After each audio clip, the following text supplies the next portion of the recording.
እሺ እንግዲህ ያው የሪፎርሙ አስፈላጊነት ምን እንደሚመስል ቅድም አቶ ብርሃኑ በግልጽ ለማቅረብ ሞክረዋል።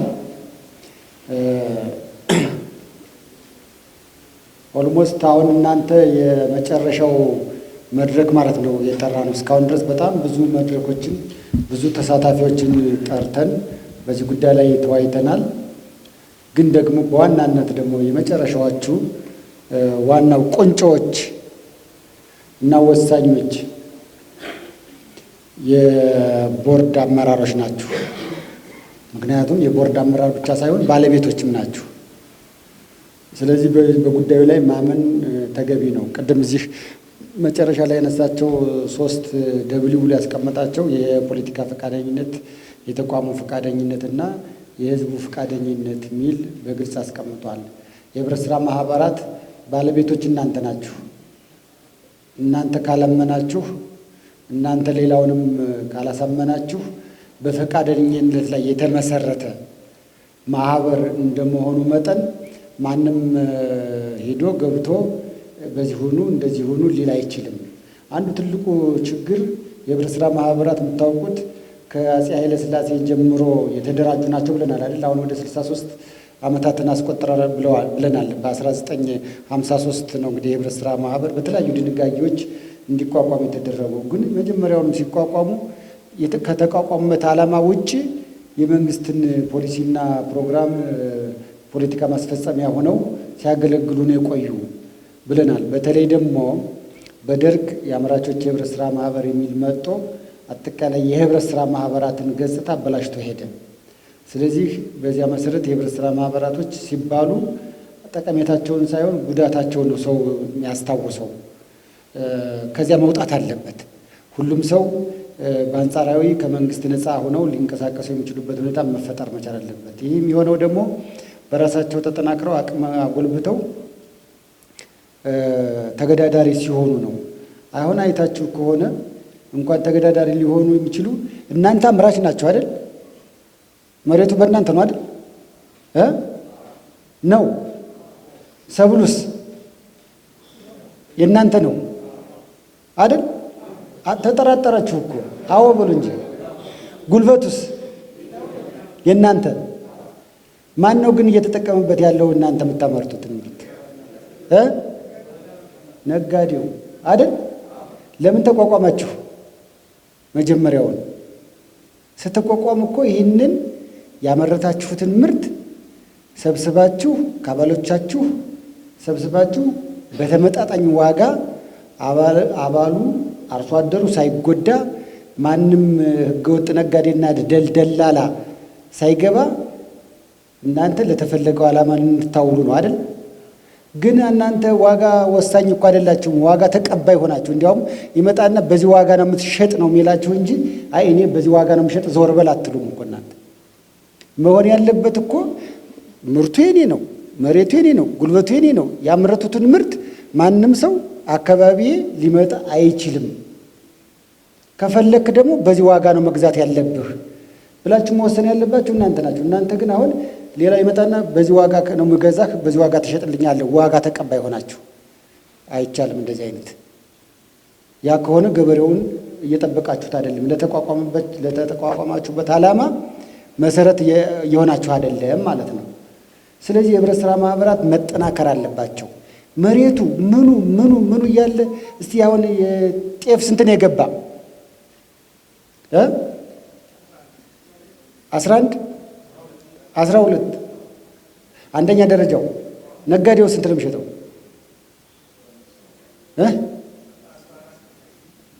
14 15 3000ውን ምን አግብቶት ነው እሱ የሚያተርፍ? ለምንድን ነው አርሶ አደሩ 3000ውን የማይጠቀምበት? እንደዛ ከሆነ የእናንተ አይደል እንዴት ምርቱ እንዴት ለሱ ያን ያህል እንዲያተርፍ እድል ተሰጠ? እናንተ ቀጥታ ተደራጅታችሁ ገበያው አለ፣ ሸማቹ አለ። ለዚያ ቀጥታ ለምን አታቀርቡለትም? ለምን ነው ለደላላው እንደዚያ የምትሰጠው? መንግስት ማዳበሪያ ስንት ነው የሚደጉማችሁ? ስንት ነው ያምናው? አይ ዋጋው እያንዳንዱ 21 ቢሊዮን ብር ነው ያምና የደጎመ 21 ቢሊዮን። ዘንድሮ ደግሞ የዘንድሮ ማዳበሪያ እየገባ ስለሆነ 16 ቢሊዮን ነው የሚደጉም። ይሄ እኮ ድጎማ የማን ነው? መንግስት እኮ ከሁላችን ሰብስቦ ለምን ብሎ የሚደጉመው? ለነጋዴው ብሎ እኮ አይደለም የሚደጉመው። ግን ድጎማውን ለነጋዴ እናንተ እየሰጣችሁት ነው። ለነጋዴ እንደዚያ የሚሸጥ ከሆነ ለምን መደጎም ያስፈልጋል? ስለዚህ እሱን በደንብ ሪፎርም ማድረግ አለብን። እናንተ ዋጋ ተቀባይ ሳይሆን ዋጋ ሰጪ እንድትሆኑ መጠናከር አለባችሁ ነው ሪፎርሙ። ይህ ነው። በዚህ መሰረት የሚነሱ ነገሮች ካሉ ሀሳቦች፣ አስተያየቶችን እንቀበላለን። ቅድሚያ አቶ ብርሃኑን አመሰግናለሁ። እንግዲህ ያው ሪፎርም ነው የተባለው። ሪፎርም ያስፈለገበት መሰረታዊ ምክንያቶች ምን እንደሆነ በዝርዝር ተገልጿል። ለሀሳብ መስጠት እንዲመቻችሁ እንግዲህ የአባላት የማህበራት ቁጥር በከፍተኛ ደረጃ አድጓል። እንደኛ ሀገር ከ100 ሺህ በላይ ነው ያለን። ዩኒየን ከ400 በላይ ነው ያለን። አባል ኦልሞስት ከ25 ሚሊዮን በላይ ነው። ይህ ቁጥር አንዳንድ ሀገሮች በህዝብ ብዛት የሌላቸው ሀገሮች ብዙ ናቸው። ይሄ ትልቅ ኦፖርቹኒቲ ነው፣ ትልቅ እድል ነው። ከካፒታል አንጻርም ስናይ ከ38 ቢሊዮን ብር ካፒታል በላይ አለ። ይሄ በቂ ነው ለማለት አይደለም፣ ካለን መልካም አጋጣሚ አንጻር በቁጥር በጣም ብዙ ነን። በተጽዕኖ ግን አሁን ህዝቡ ከሚፈልገው ዜጎች ከሚፈልጉት ህብረት ስራ መድረስ ካለባቸው አንጻር ስናይ ተጽዕኖአችን በጣም አነስተኛ ነው። የህዝቡን ፍላጎት የመንግስትን ፍላጎት በዚህ ሁኔታ ማርካት አይቻልም ማለት ነው። ስለዚህ የመንግስት ፍላጎት ተወዳዳሪ ብቃት ያላቸው ህብረት ስራ ማህበራት እንዲኖሩ ነው የሚፈልገው። የኛም ኮሚሽን ይሄንን ነው የሚፈልገው።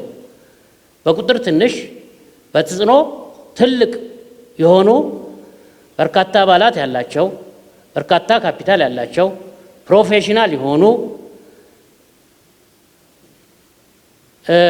እሴት የሚጨምሩ በገበያው ላይ ተወዳዳሪ ሆነው በአገሪቱ ኢኮኖሚ ውስጥ ኢምፓክት የሚያመጡ የነ ኬንያ ተሞክሮ የሌሎች ሀገር ተሞክሮ ተገልጾላችኋል፣ አይታችኋል። እነዚህ ሀገሮች ከኛ በኋላ የጀመሩ ናቸው። እነ ኬንያ ከኛ በኋላ የጀመሩ ናቸው። ነገር ግን ከ45% በላይ የሀገሪቷን ጂዲፒ በህብረት ስራ ማህበራት ይሸፈናል። ተጽዕኖአቸው በጣም ከፍተኛ ነው። የኛስ የለም። ስለዚህ እቺን ሀገር ደላላ እያመሳት ያለው እኛ ባለመጠናከራችን ነው። የማንኛውም ሀገር እድገት ኢኮኖሚ መነሻው ህብረት ስራ ማህበራት ነው። ቅድም ብርሃኑ ችግር ፈቺ ሆነው ሲጀመር ሁሉም እነ አሜሪካም ጋር ብንሄድ፣ ጃፓን ጋር ብንሄድ፣ እነ ኔዘርላንድ ጋር ብንሄድ ከህብረት ስራ ተነስተው ነው የሀገሪቷ ኢኮኖሚ እያደገ ሄደው። እነ አየርላንድ ጋር ብንሄድ ለዚች ሀገር እድገት ውስጥ ህብረት ስራ ማህበራት ትልቅ ሚና አላቸው የሚለውን በአመለካከት መውሰድ ነው። ለዚህ እንዳናድግ ያደርጉን በርካታ ምክንያቶች አሉ። እነዛ ተዘርዝረዋል። እነዚህ ምክንያቶች የማይቀየሩ የማይቻሉ አይደሉም። በዋናነት የእናንተ ቁርጠኝነት ነው።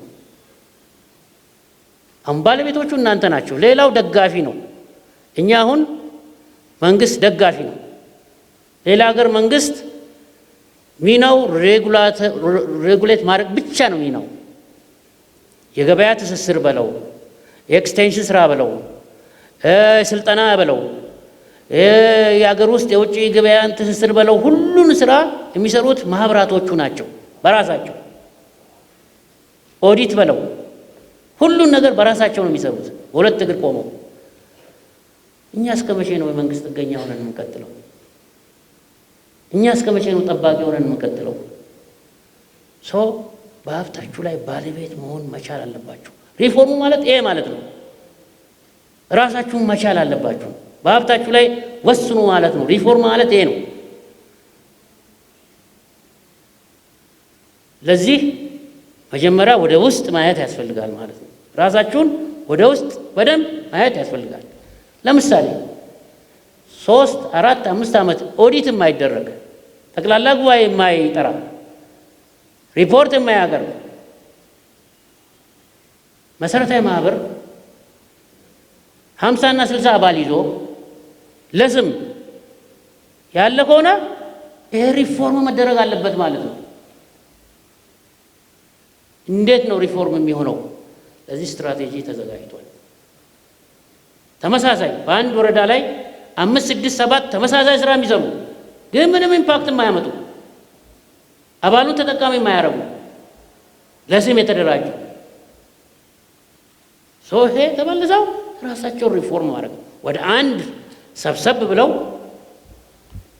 በቁጥር ትንሽ በተጽዕኖ ትልቅ የሆኑ መርጅ ሆነው ወደ አንድ መምጣት አለባቸው ማለት ነው። ለዚህ ማንም አይደለም የሚወስነው፣ እናንተ ማመን አለባችሁ። ይህን መጀመሪያ እንዴት ነው ሰብሰብ ብለን ካፒታላችን አድጎ አባላችን አድጎ ገበያችን አድጎ ለአባላትን ተጠቃሚነት የምናረጋግጠው? የህብረት ስራ ፕሪንሲፕሎችን አክብረን ፕሮፌሽናል በሆኑ አመራሮች በቃ ቢዝነስ ነው የምትመሩት። ቢዝነስ እውቀት ይጠይቃል። ከነጋዴ ጋር ተወዳድራችሁ ማሸነፍ ያቀጣችሁ እኮ እሱ በእውቀት ስለሚበልጣችሁ ነው። በመረጃ ስለሚበልጣችሁ ነው። በተማረ የሰው ኃይል ስለሚጠቀም ነው። አሁን እናንተም ወደዛ መምጣትና ከሱ በላይ መሆን አለባችሁ ማለት ነው። ለዚህ ራሳቸው ሪፎርም ማድረግ ያስፈልጋል። ስለዚህ ይሄ አጀንዳ ባለቤቶቹ እናንተ ስለሆናችሁ ነው። ዝም ብሎ ለመዋየት ፐርፐዝ ለፍጆታ ፐርፐዝ አይደለም የጠራናችሁና ስለ ገበያ መረጋጋት ስንነጋገርም ስለ አባላት ተጠቃሚነትም ስንነጋገርም ከሪፎርሙ ጋር ቀጥታ የተሳሰረ መሆን አለበት ማለት ነው። የኛ አባላት ከራሳቸው አባል ምርት መሰብሰብ አቅቷቸዋል። ትረስት የለውም አባሉ በእናንተ ላይ በማህበራቶች ላይ። ለምንድን ነው ምርት የማያቀርበው ለማህበሩ? ስንጠይቅ ስንዴ የለም ማህበራት ጋር፣ ጤፍ የለም። ለምን? አባሉ የወሰደ ለነጋዴ ነው የሚሸጠው፣ ለድላና ነው የሚሸጠው። ጊዜያዊ ጥቅም ሊያገኝ ይችላል፣ ግን ከህብረት ስራ ማህበሩ የሚያገኘው ዘላቂ ጥቅም በጣም ብዙ ጥቅሞች ያገኛል።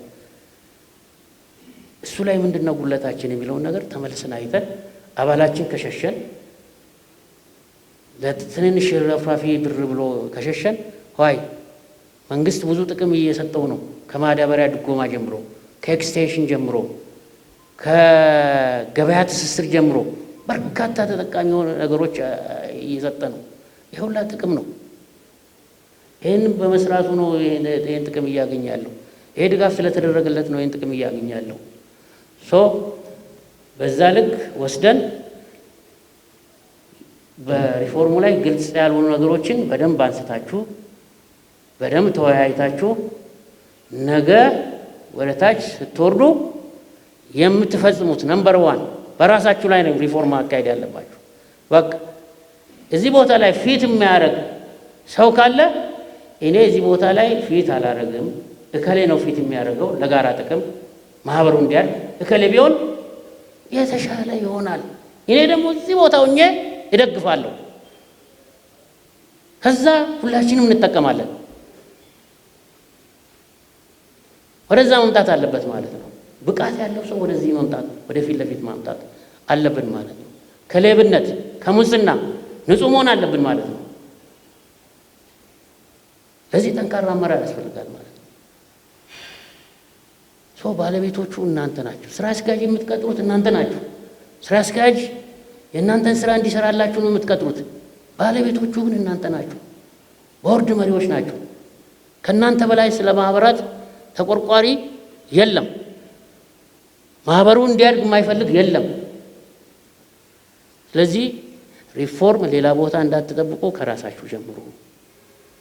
ከዛ በኋላ ኢትዮጵያ ህብረት ስራ ኮሚሽን፣ የክልል ኮሚሽን፣ ሌሎች ባለሙያዎች ይደግፏቸዋል። ግን ባለቤቶቹ እናንተ ሪፎርም ለመሆን ለውጥ ለማምጣት ሪፎርም ማለት ሌላ ነገር አድርጋችሁ ጭራቅ አድርጋችሁ እንዳታዩት። በቃ ራሳችንን ለውጠን ወደ ተሻለ ነገር የምናድግበት መንገድና መስመር ነው። ቱልስ ነው፣ መሳሪያ ነው፣ በጣም ጠቃሚ የሆነ። ስለዚህ ለዚህ ላይ እኛ ልናግዛችሁ ነው። መንግስት በዚህ ልክ ትኩረት አለው። ስለዚህ እዚህ ላይ እናንተም ሀሳባችሁን በደንብ ገልጻችሁ ተወያይተን ኃላፊነት ወስዳችሁ እንድትሄዱ ነው የምንፈልገው። በእንደዚህ አይነት ሁኔታ ከየክልሉም ከቦታውም ባለቤትነታችን ተሰጥቶ ተረጋግጦልን እንድንወያይ ማዕከላዊ በማድረጋችን እጅግ በጣም እናመሰግናቸዋለን። እንደዚህ ለሪፎርምም ለአዋጁም ለምኑም ማሻሻያ መነሻ እንዲሆን ሀሳብ ለሰጣችሁን አንድ ጊዜ ለኢትዮጵያ ህብረት ስራ ኮሚሽን ከክልሎች የመጣችሁት ሞራል ብትሰጡልኝ ደስ ይላል። ብዙ ጊዜ ሪስፔክት አንሰጣጥ። እውቅና መሰጣጣት ከቤት ነው የሚጀምረው።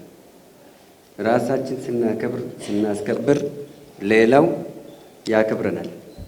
አለበለዚያ እዛ ወረዳ ላይ የምንጨቃጨቅ፣ ዞኑ ላይ የምንጨቃጨቅ፣ ክልሉ ላይ ስንጨቃጨቅ፣ ፌደራል ስንመጣ የምንጨቃጨቅ ከሆነ ለቀጣይ ስብሰባ ላይ እንጠራም እንችላለን ማለት ነው። ምክንያቱም ጭቅጭቅ ይሰላቻል፣ አመራሩ ይሰላቻል፣ ታችም ያለ ላይም ያለ። ስለዚህ ጭቅጭቁን ትተህ ነው ለአዋጁ መነሻ የሚሆነው የሪፎርሙ አቅጣጫው አምራቂ ነው፣ የሚያረካ ሁሉን መልስ የሚሰጥ ነው። እጅግ በጣም ደስ ብሎኛል። ዛሬ ነው ለሪፎርሙ በእንደዚህ አይነት ተሳተፍ ነው። ግን አንድ ነገር አጥብቃችሁ ልትይዙልን የሚገባው ሪፎርሙ ሊያቅፈው ይገባል የሚለው 3 ነጥብ ላስቀምጥና ሀሳቤን ላጠቃልለው።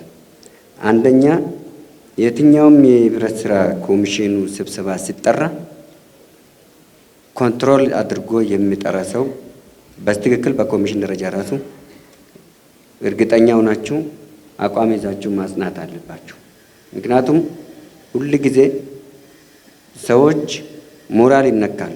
እዛ ጋር በፌስቡክ ላይ በማስ ሚዲያችሁ ላይ ብቻ ሲያይ መጥቶ እሱ ካልተሳተፈ ሳይሰማ ሲቀር እንዴት አልተጠራውም እኔ ህብረት ስራ አይደለሁም የሚል ሀሳቦች ይኖራሉ። አሁን ለምሳሌ ሸገር ሲቲ እዚህ ውስጥ የሉም። አዲስ አበባም በቀየው በከተማው አንድ ነው ያለው። ለምን ኦሮሚያም የለም ራሱን ችሎ። ሌላውም አብዛኛው ክልሎቹ 5 ይመጣል፣ ከቤኒሻንጉል ጉሙዝ ይመጣል፣ ከጋምቤላ ይመጣል፣ ከሲዳማ ይመጣል። ነገር ግን ሲመጡ ራሳቸውም እንዴት አይነት ነው ከአንድ ሲመጣ በኮታ ቢመጣ በጣም ጥሩ ነው የሆነው። ለምን መጡ አይደለም ይምጡ፣ ሁሉም መምጣት አለባቸው። ባለቤቱ እነሱ ናቸው። ነገር ግን ይሄንን በደንብ አድርጋችሁ ብዙ ጊዜ ስብሰባዎች ሲጠሩ አንዱን ነቃፊ እንዳያስመስልብን ጥንቃቄ ልናደርግ ይገባል ነው ለማለት ፈልጌ ነው። በዚህኛው በስብሰባ አጠራሮች ላይ ብዙ ጊዜ ሌላው ምንድነው ሁሉም የህብረት ስራ ማህበራት ዩኒየኖች ትላልቆች ናቸው። ይሄን ያክል ብራንቾች በስር ያለ ይሄን ያክል ህብረት ስራ ማህበራት መስራታ ያለን ትላላችሁ። ነገር ግን ምን ያህል አባሎቻችሁም ቅርንጫፎቻችሁም በግልጸኝነት እስከታች ድረስ የመረጃ ስርጭቶች አሉ ወይ? ቅድም አሁን ሲገልጽልን የነበረው ሪፎርሙ አካል ቢሆን መልካም ነው። ምክንያቱም ማስ ሚዲያ ሊኖረው ይገባል። በማዕከል ግን የኢትዮጵያ ህብረት ስራ ኮሚሽን ኮሚኒኬሽን ክፍል ሆኖ እኛን ሊያርመን የምናደርገው ሚዲያ ላይ የምናስተላልፈው የምናደርገው ነገሮችን ማዕከል አድርገን ኮንትሮል ያደረገ ትልቅ ቱባ የሆነ ሚዲያ ላይ ያስፈልገን ይገባል። ሚዲያንም አንዱ የዚህ ሪፎርሙ አካል ማድረግ አለብን።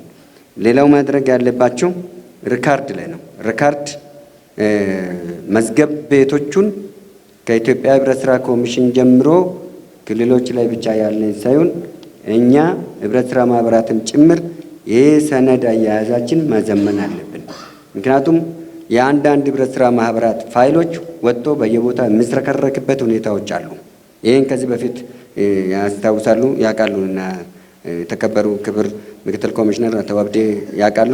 ከዚህ በፊት በስንት መከራ አጽድቶ ነበር። አሁንም እዚህ ጋር ያለውን የኛው ክፍል ራሱ የኢትዮጵያ ህብረት ስራ ኮሚሽን መዝገብ አያያዙ ኮምፒውተራይዝድ ቢሆን መልካም ነው። ኮምፒውተራይዝድ ቢሆን ቴክኖሎጂ ቢያደርግ፣ ምክንያቱም እኛም ስንመጣ የምናያቸው ነገሮች ድሮም ወረቀት ዛሬም ወረቀት የሚሆን ከሆነ ለነገ ያስቸግረናል። ሌላው እዚህ ሪፎርሙ የትኛውም ፕሮፌሽናሊቲ ቢሆን ማለት ዩኒየኖችም እኛ አሁን ሪፎርሙን ጀምረናል፣ ገብተንበታል። እንደምታውቁት ህብረት ስራ ማህበራቱ የቢሮ ውስጥ የሚቀመጠው ስለ ህብረት ስራ በደንብ ጠንቅቆ የሚያውቅና በኢትዮጵያ ህብረት ስራ ኮሚሽን ደረጃ የተደራጀን በፌዴራል ደረጃ በክልል ደረጃ የተደራጀ ነው። ክልል ደረጃ ያሉት የህብረት ስራ ማህበር ኤጀንሲ ወይ ኮሚሽኑ ከሆነ ሰው ሀብቱ ቅጥርን ቢፈጽም ፈተናን ቢያዘጋጅ ቅጥር ላይ ለምን ኦዲተሮች ሲመጡ ይቸገራሉ። ገና ኦዲት ደረሰብኝ ብሎ አሁን ቅድም አቶ አብዲ ሲገልጹ 4 ዓመት 7 ዓመት ድረስ 5 ዓመት ድረስ ኦዲት ሳያደርግ ለምን ይዘገያሉ? ማህበራት ለምን ይቆያሉ?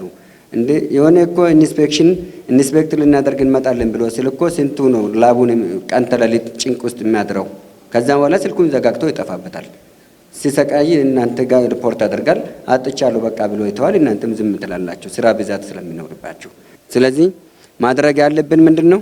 አንደኛ ሪፎርሙን ማቀፍ ያለበት ብቃት ያለው ማለት ኮኦፐሬቲቭ አካውንቲንግ እንደ ኦዲተር ሙያተኛ የሆነ ሰው ያስፈልጋል።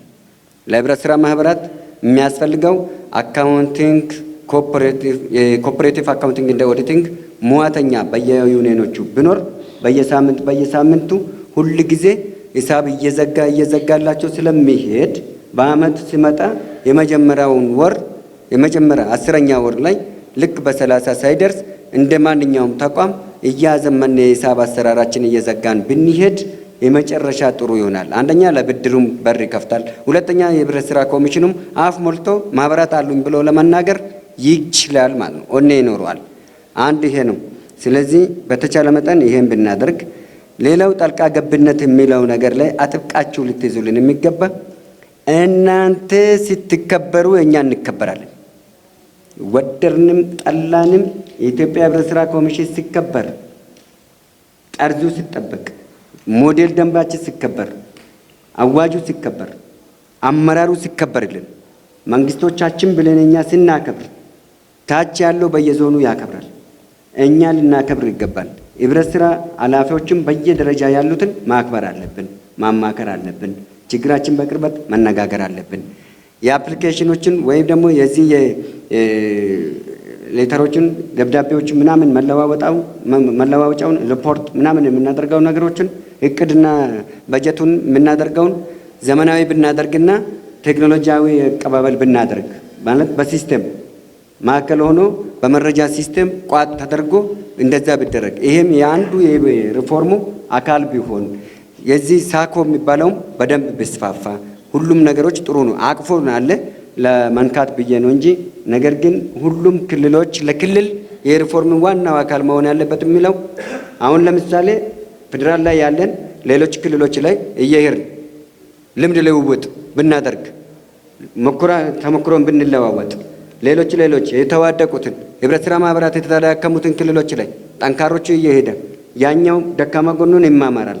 ያ ብናደርግ ተያይዘን ብንሄድ ህብረት ስራ ኮሚሽን ሆነ የትኛውም አካል ጉብኝት ሲወጣ አንዱን ህብረት ስራ ማህበራትን ወደ አንዱ ክልል ሲሄድ ተሰባስቦ መሄድ ቢኖር ተያይዞ የማደጉ ሁኔታ ኦኔ ይኖረናል። ስለዚህ ከኮሚኒዝም ወደ ሊበራሊዝም ወይ ደግሞ ካፒታሊዝም እንዞራለን። ያኔ ስማርት የሆነ የኮኦፐሬቲቭን ህልውናን እንጠብቃለን። አመሰግናለሁ። ሰናይት እባላለሁ። ከትግራይ ፋና ብድርና ቁጠባ ህብረት ስራ ማህበር ነው የመጣሁት። ምክትል ቦርድ ሰብሳቢ ነኝ። እኔ ዛሬ የቀረበው የሪፎርሙ አጠቃላይ ይዘት በዚህ አጋጣሚ ያለኝ ደስታ መግለጽ ፈልጋለሁ። እኔ በህብረት ስራ ማህበር ከዚህ በፊትም ስሰራ ነበር በአመራርነትም።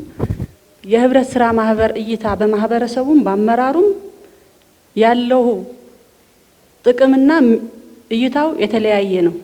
ስለዚህ እንዲህ አይነት ዲስከሽኖች ለሁሉም ቢደርስ እና ሁሉም ቢያውቀው ቢደረግ ጥሩ ነው እላለሁ። ለውጥ ለማምጣት ሁላችንም ካወቅነው ከተወያየንበት መፍትሄው ቀላል ስለሚሆን እኔ በሪፎርሙ ዝርዝር የቀረቡ ነገሮችን በጣም ጠቃሚና በተለይ ለኛ ለማህበረሰቡ ለውጥ የሚያመጡ ናቸው ብዬ ነው ወስዳቸው። ጥሩ ነገር ነው ያገኘነው ለማለት ፈልጋለሁ። ይሄን ብዬ ግን ምናልባት አሁን ሪፎርም ሲደረግ ከፖሊሲ ጀምሮ አዋጆች ይወጣሉ፣ ደንቦች ይወጣሉ፣ በየደረጃው የተለያዩ መመሪያዎችም ይወጣሉ። ስለዚህ በህብረት ስራ ማህበራት የሚያጋጥሙ አንዳንድ ችግሮች ግምት ውስጥ እንዲገቡ ብዬ የማስባቸው ነገሮች ነው የማነሳው። አንደኛ አሁን በአደረጃጀት ላይ ማሻሻያ ይደረጋል ተብለዋል። በጣም ጥሩ ነው። የህብረት ስራ ማህበር ቅድም አቶ ብርሃኑ ሲያቀርቡም ባለሙያውና የህብረት ስራ ማህበራት አሰራር አካሄድ የማይገናኙበት ሁኔታም አለ። የደከሙ እንዳሉ ሆነው በጣም ጥሩ የሄዱ ማህበራትም ያለን ባለሙያም የማይመጥኑ ጥያቄ ተጠይቀው መልስ የማይሰጡበት ሁኔታም አለና ከአደረጃጀቱ ጋር ተያይዞ አንዳንዶቹ ምናልባት ከሰንሰለቱም ራሱ መታየት ቢኖርበት ጥሩ ነው ብዬ አምናለሁ። ዩኒየኖቹና መሰረታዊ ህብረት ስራ ማህበራቱ ተመሳሳይ ስራ የሚሰሩበት ሂደት አለ። ዩኒየኖቹ የሚሰጣቸው ኃላፊነት የተለየ የኮኦርዲኔሽን ወይም የአቅም ግንባታ ወይም የተለየ ነገር ቢሆን ደጋፊ የሚሆንበት ሁኔታ ቢኖር ከመሰረታዊ ህብረት ስራ ማህበር ወስደው ብር ለሌላ የሚያከፋፍሉ ከሆነ ከመሰረታዊ ህብረት ስራ ማህበር ሸቀጥ ወስደው ሰብስበው መልሰው የሚያከፋፍሉ ከሆነ ተመሳሳይ ስራ ስለሚሆን ዩኒየኖቹ በአደረጃጀቱ ላይ ለየት ያለ ስራ የሚሰሩበት ኢቭን ፌዴሬሽኑም ራሱ የተለየ ስራና ኃላፊነት ተሰጥቶት እንደተባለውም በሊግ ደረጃ የሚደራጅበት ሁኔታም ቢፈጠርና ትኩረት ቢሰጥበት የሚል አንዳለኝ። ሁለተኛ ከአደረጃጀቱ ጋር ተያይዞ ፐርፎርማንስና ስታንዳርድ መሰረት ያደረገ ቢሆን አሁን ዝም ብለን መሰረታዊ ህብረት ስራ ማህበር በአካባቢ በሴቪንግ ኤንድ ክሬዲት በሸማቾች በምናምን እያልን ከምናደራጀው ከታች ከሚሆን ስታንዳርዱ የተሻለ ከሆነ አሁን እኛ እንደ ትግራይ በክልል ደረጃ ነው እውቅና የተሰጠን እየሰራን ያለ ነው። እንደዛ ነው የተሻለ አፈጻጸም ፐርፎርማንስም አለ። እንደዚህ አይነት ተሞክሮዎች ለሌላም እንዲሰፋና እንዲያድግ ለውጥም እንድናመጣ ኮኦፕሬቲቮቹም ተወዳዳሪ ሆነው የተሻለ ስራ የሚሰሩበትም ሂደት እንዲፈጥር አደረጃጀቱ በዚህ ቢቃኝ እንዲህ ያለ መስፈርቶች የሚያማሉ በክልል ለበል ሊሆን ይችላል፣ በዞን ለበል ሊሆን ይችላል፣ ኢቭን በሀገር ደረጃም ሊሆን ይችላል። የተሻለ እውቅና የሚሰጥባቸውና በዛ የሚደገፉበት የሚሰሩበት ሁኔታም ቢፈጠር በአደረጃጀቱ ላይ ትኩረት ቢሰጠው የሚል አስተያየት አለኝ። ሌላው ከኦዲት ጋር በተያያዘ ማለት በብዛት ችግሩም ኦዲት ላይ ነው። ማህበራት 10 ዓመት ከዛ በላይም ኦዲት ያልተደረጉ ማህበራት አሉ። ዋይ በመንግስት ብቻ ለምንድን ነው የምናደርገው? አውትሶርስ ለምን አዳደርገው? ኦዲት መደረግ ነው የምንፈልገው፣ ቁጥጥር ነው የሚፈለገው፣ ያለው ክሮስ ቼክ ማድረግ ነው የሚፈለገው። ራሱ ህብረት ስራ ማህበሩ እውቅና የሰጠው ስታንዳርድ ያለው ተቋም ተገንብቶ አውትሶርስ የሚደረግበት ሂደት ቢኖርና በዛ ክትትል ቢደረግበት አይሻልም ወይ? በዛ ትኩረት ብናደርግበት አይሻልም ወይ የሚል አለኝ። ሌላው ከህግ ማዕቀፉ ጋር ተያይዞ አሁን በህብረት ስራ ማህበራት በብዛት በሽምግልና ዳይነት ነው የሚሰራው ስራው። ይሄ ጥሩ ነው። በዳይነት ስርዓቱ ሂደን በራሳቸው በአባላት አፈጻጸም ላይ ሽምግልና ዳይነቱ እንዳለ ሆኖ ምናልባት አንዳንድ አስቸጋሪ ሁኔታ ሲቀርብ በፍርድ ቤት ሂደቱ ላይ ለህብረት ስራ ማህበራት ልዩ ትኩረት ተሰጥቶ የራሱ የሆነ የዳኝነት ስርዓት ፍጥነት ያለው በሚገባ ታይቶ ትኩረት ተሰጥቶ የሚሰራበት ሂደት ቢኖር ይሄ ከሚመለከተው አካል ከምናወጣቸው አዋጆችም ትኩረት ተሰጥቷቸው ቢሰሩና ቢታዩ እዛም በህጋችን በምናወጣው አዋጅም ትኩረት ተሰጥቶ ቢሰራ የሚል አስተያየት አለኝ። ሌላው ከአዋጅና ደንቡ ተያይዞ ምናልባት እንደ ህብረት ስራ ማህበር በንግድና ኢንዱስትሪ ቢሮ፣ በንግድ ቢሮ፣ በሌሎች ተመሳሳይ ስራ የሚሰሩ በተለይ ከህብረት ስራ ማህበር ግንኙነት ካላቸው ተቋሞች ጋር እንዴት ነው አብሮ መስራት የሚችለው? እንቅፋት እየሆነ ያለው እሱ ነው። አሁን እንዴት ተናበን መስራት እንችላለን? አሁን ህብረት ስራ ማህበራት ምንም አይነት ተጨማሪ የንግድ ፍቃድ ሳያስፈልጋቸው ለአባሎቻቸው ተጨማሪ ሸቀጥ የፈለጉትን ሸቀጥ ማቅረብ ይችላሉ። አንዳንዱ ላይ ግን እንቅፋት ይሆናል። አታቀርቡም፣ ይሄ የነጋዴው ስራ ነው፣ እናንተን አይመለከትም የሚል ትልቅ እንቅፋቶች አሉ። እኛ ጋር በተለይ እንደ ክልል የምንገልጸው ማለት ነው። ይሄን መፍትሄ የሚያደርግ እንደ ኮኦፕሬቲቭ ሂደህ በንግድ ቢሮ ላይ ድጋፍ ደብዳቤ እንድታመጣ እነሱ እንዲደግፉ ሌላ ነገር እንድትሰራ ነው የሚጋበዘውና እዚህ ጋር ያለውን ሁኔታም ያለ ተጨማሪ ንግድ ፍቃድ በአዋጅ ተቀምጦ ግን በደንብና በመመሪያው ላይ እንዴት ነው የሚፈጸመው የሚለውን ነገር ዝርዝር አይቀርብም። በመሬት ጉዳይም እንደዛው አሁን ኢንፍራስትራክቸር መኖር አለበት ብለን ካሰብን በራሳቸው ህንጻ አገልግሎት መስጠት አለባቸው ካልን ኮኦፕሬቲቮች መሬት መሰጠት አለባቸው። መሬት እንዲሰጣቸው በአዋጅ ይቀመጣል። እንዴት ይፈጸማል? ማን ይሰጣቸዋል? እንዴት ነው የሚሰጡት የሚለው ነገር ግን የለም። በብዛት ህብረት ስራ ማህበራት የመሬት ይዞታ ችግር ነው ያለባቸው። እንደ ፋና ከ5-6 ዓመት በላይ ኦልሞስት ከ7 ዓመት በላይ ነው ጥያቄ ያቀረብነው። ስቲል ግን አላገኘንም። ዘመናዊ ህንጻ ገንብተን ስርዓት ባለው ከቴክኖሎጂው ጋር የሚሄድም የተሻለ የፋይናንስ ግልጋሎት እንድንሰጥ ብለን ጠይቀን ግን ስቲል በክራይ ቤት ነው ያለነውና ለተጨማሪ ወጪ እየተደረጉ ነውና ይሄ በአዋጁ በአሰራሩ ወይም በሚወጣው ደንብ እንዴት ነው መፈጸም ያለበት የሚለው ትኩረት ቢሰጥበትና በዛም ቢታይ የሚላለኝ። ሌላው ምናልባት ተጠሪነቱ የሚለውን ነገር ቢታይ የሚል አስተያየት አለኝ። አይደል ነው እንዴት ነው የሚሆነው የሚለውን ለናተልተውና አሁን እንደ ኮሚሽን ተጠሪነቱ ለግብርና ሚኒስቴር መሰለኝ ካልተሳሳትኩኝ።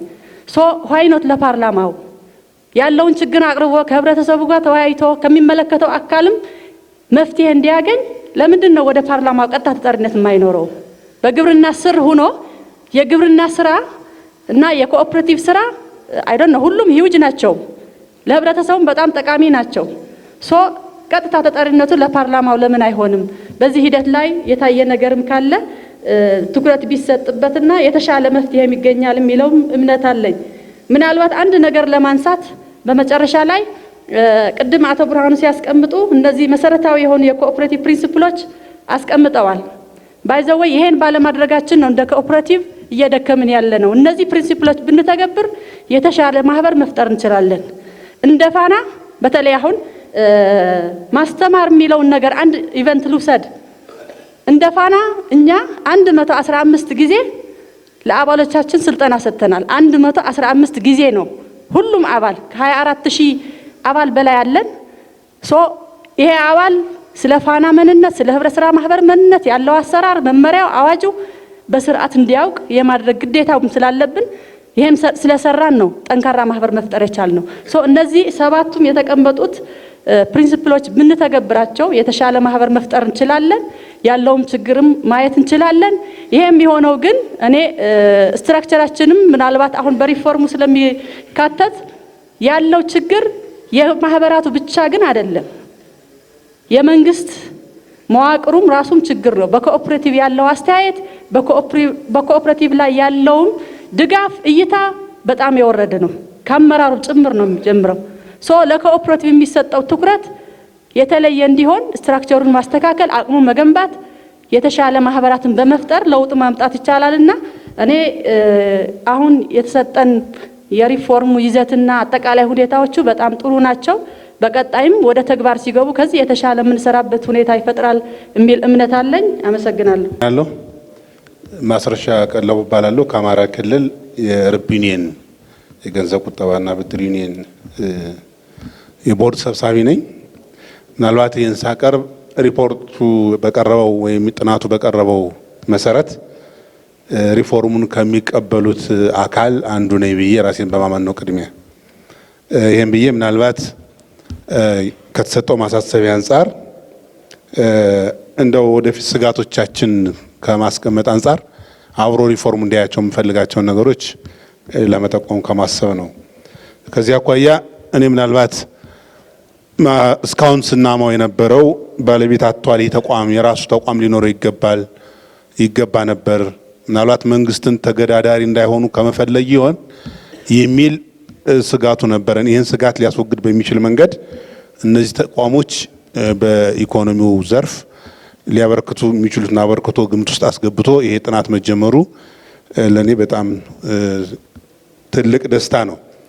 ይሄን ብዬ ግን ምናልባት ይሄን ሪፎርም ሊያስተገብር ከሚችለው ተቋም ላይ ከመንግስት ሴክተር ላይ አይጀምርም ነበር ወይ ሪፎርሙ የሚል እምነት አለኝ።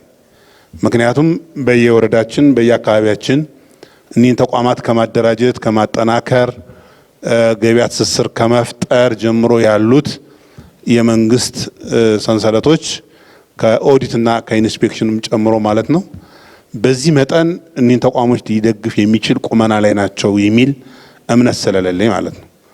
ሰው የኛ እዚህ ጋር ተጋብቶ መሄድ ትርጉም አልባ ነው የሚሆነው። ነገ ታች የሚያስፈጽመው አካል በመንግስት መዋቅር ውስጥ ያለው በየደረጃ ያለው አካል ስለሆነ ከዛ መጀመር አልነበረበትም ወይ የሚል አንድ ጥቆማ አለኝ። ሁለተኛው እነዚህ የፋይናንስ ተቋሞች በተዋረድ ሊሰሩ የሚችሉት ነገሮች እንደተባለው ቅድም ከትግራይ አንዲት ሴት አንስተዋለች መለየት አለበት። አንዳንዴ ታች መጀመሪያ ጀምሮ የተመሰረቱ መሰረታዊ ማህበሮች እየቀጨጩ ዩኒዮኖች እያበጡ የሚሄዱበት ሁኔታ አለ። አሁን ደግሞ እየተፈጠሩ ያሉ ፌዴሬሽኖች ደግሞ ገና ዳዴ እያሉ ያሉት ነገር አለና እነዚህ ምናልባት መለኪያ መስፈርታቸው ኋላ ወደ ፍረጃ ስትሄዱ ከአካባቢ ሊለያዩ ስለሚችሉ ብዙዎቹን ከጨዋታ ውጭ ሊያደርግ የሚችል መስፈርት እንዳይሆን እሰጋለሁና እሱ አካባቢ ያለው ነገር በደንብ ተለይቶ ቢቀርብ ጥሩ ነበር የሚል እምነት አለኝ። ከዚህ ጋር ተያይዞ ግን እኔ እንደኛ እንደ አማራ ክልል ለነዚህ ተቋሞች መንግስት ከሚያደርገው ድጋፍ የመስሪያና መሸጫ ቦታ አቅርቦት ያው በመግባባት የሚጠይቁ ነገሮች ቢኖሩም ያን ያህል መሰረታዊ ችግር አይደለም። አብዛኛዎቹ ቦታ አላቸው። ያው ከቦታ ከአካባቢ ከአመራሩ እይታ መዛባት የተነሳ ግን አንዳንዶች እንደተባለው ቦታ ላይ ያገኙ ይችላሉ። እሱን ወስጄ ግን እኔ ከመሬት ጋር ማነሰው ነገር ለመሰረታዊ ማህበራት ያርሶ አደሩ ነው አይደለም፣ ከዋስትና ጋር ተያይዞ ነው። በተለይ አርሶ አደር ማህበራት የምንመራት ተቋስ አካላት የመሬት የራሳቸው መሬት የእርሻ መሬት ለብድር ዋስትና የማይውለው ለምንድን ነው የሚል አንዳንድ ከፋይናንስ ተቋማት ልዩነትም እየተፈጠረ ስለሆነ እሱ አካባቢ አርሶ አደሩ ሌላ ሀብት የለውም ያለው ያው መሬቱ ስለሆነ የብድር ዋስትና መሆን አይችልም በሚል እንደ አማራ ክልል ትልቅ ተቃውሞ ስላለው ምናልባት ከሌላ አካባቢ የሚሰራበትም ከሆነ ተሞክሮውን እንዳገኝ ስለፈለኩ ነውና እሱ ላይ ግፊት ቢደረግ ነው። ዋስትና ሳልወጣ ሌሎች የፋይናንስ ተቋማት ለምሳሌ ቀጥታ ከተቋሙ ጋር በፈጠሩት አግሪመንት ያለ መደበኛ ፍርድ የተከረከር ሀብታቸውን ማስመለስ ይችላሉ። የኛ ግን የፈለገውን ያህል ዋስትና ተያዥ ብታሲዝም ሂዶ በመደበኛ ፍርድ ቤቱ ክርክር ነው ብድርክን ሀብትን ማስመለስ የምችለውና ይሄ ምናልባት በዚህ በማቀፉ ውስጥ የማቀፉ አንድ አካል ቢሆን የተሻለ ይሆናል የሚል እምነት ስላለኝ ነው። ይሄን ብዬ ግን የመጨረሻ ማድረገው አሁን ግለሰቦችም ሆኑ መሰረታዊ ማህበራት የራሳችን ተቋም እያለ ወደ ሌላ ተቋም የምንሄደው ለምን ነው የሚል ቅድም አንድ ሀሳብ ተነስቷል። ይሄ ብርህን በፈለከው ጊዜ ለማውጣት ለማስገባት የማችልባቸው አንዳንድ የሰንሰለት መንዛዛቶች አሉ። ለምሳሌ መሰረታዊ ማህበራትም ሆነ ዩኒየን ማህበራት በሚያውቀው መንገድ ራሱን የቻለ ሶፍትዌር የለውም። ገንዘብ ግን የትም ቦታ ላይ ሄደ በቀላሉ ማውጣት የምችልበት ሁኔታ አይደለም።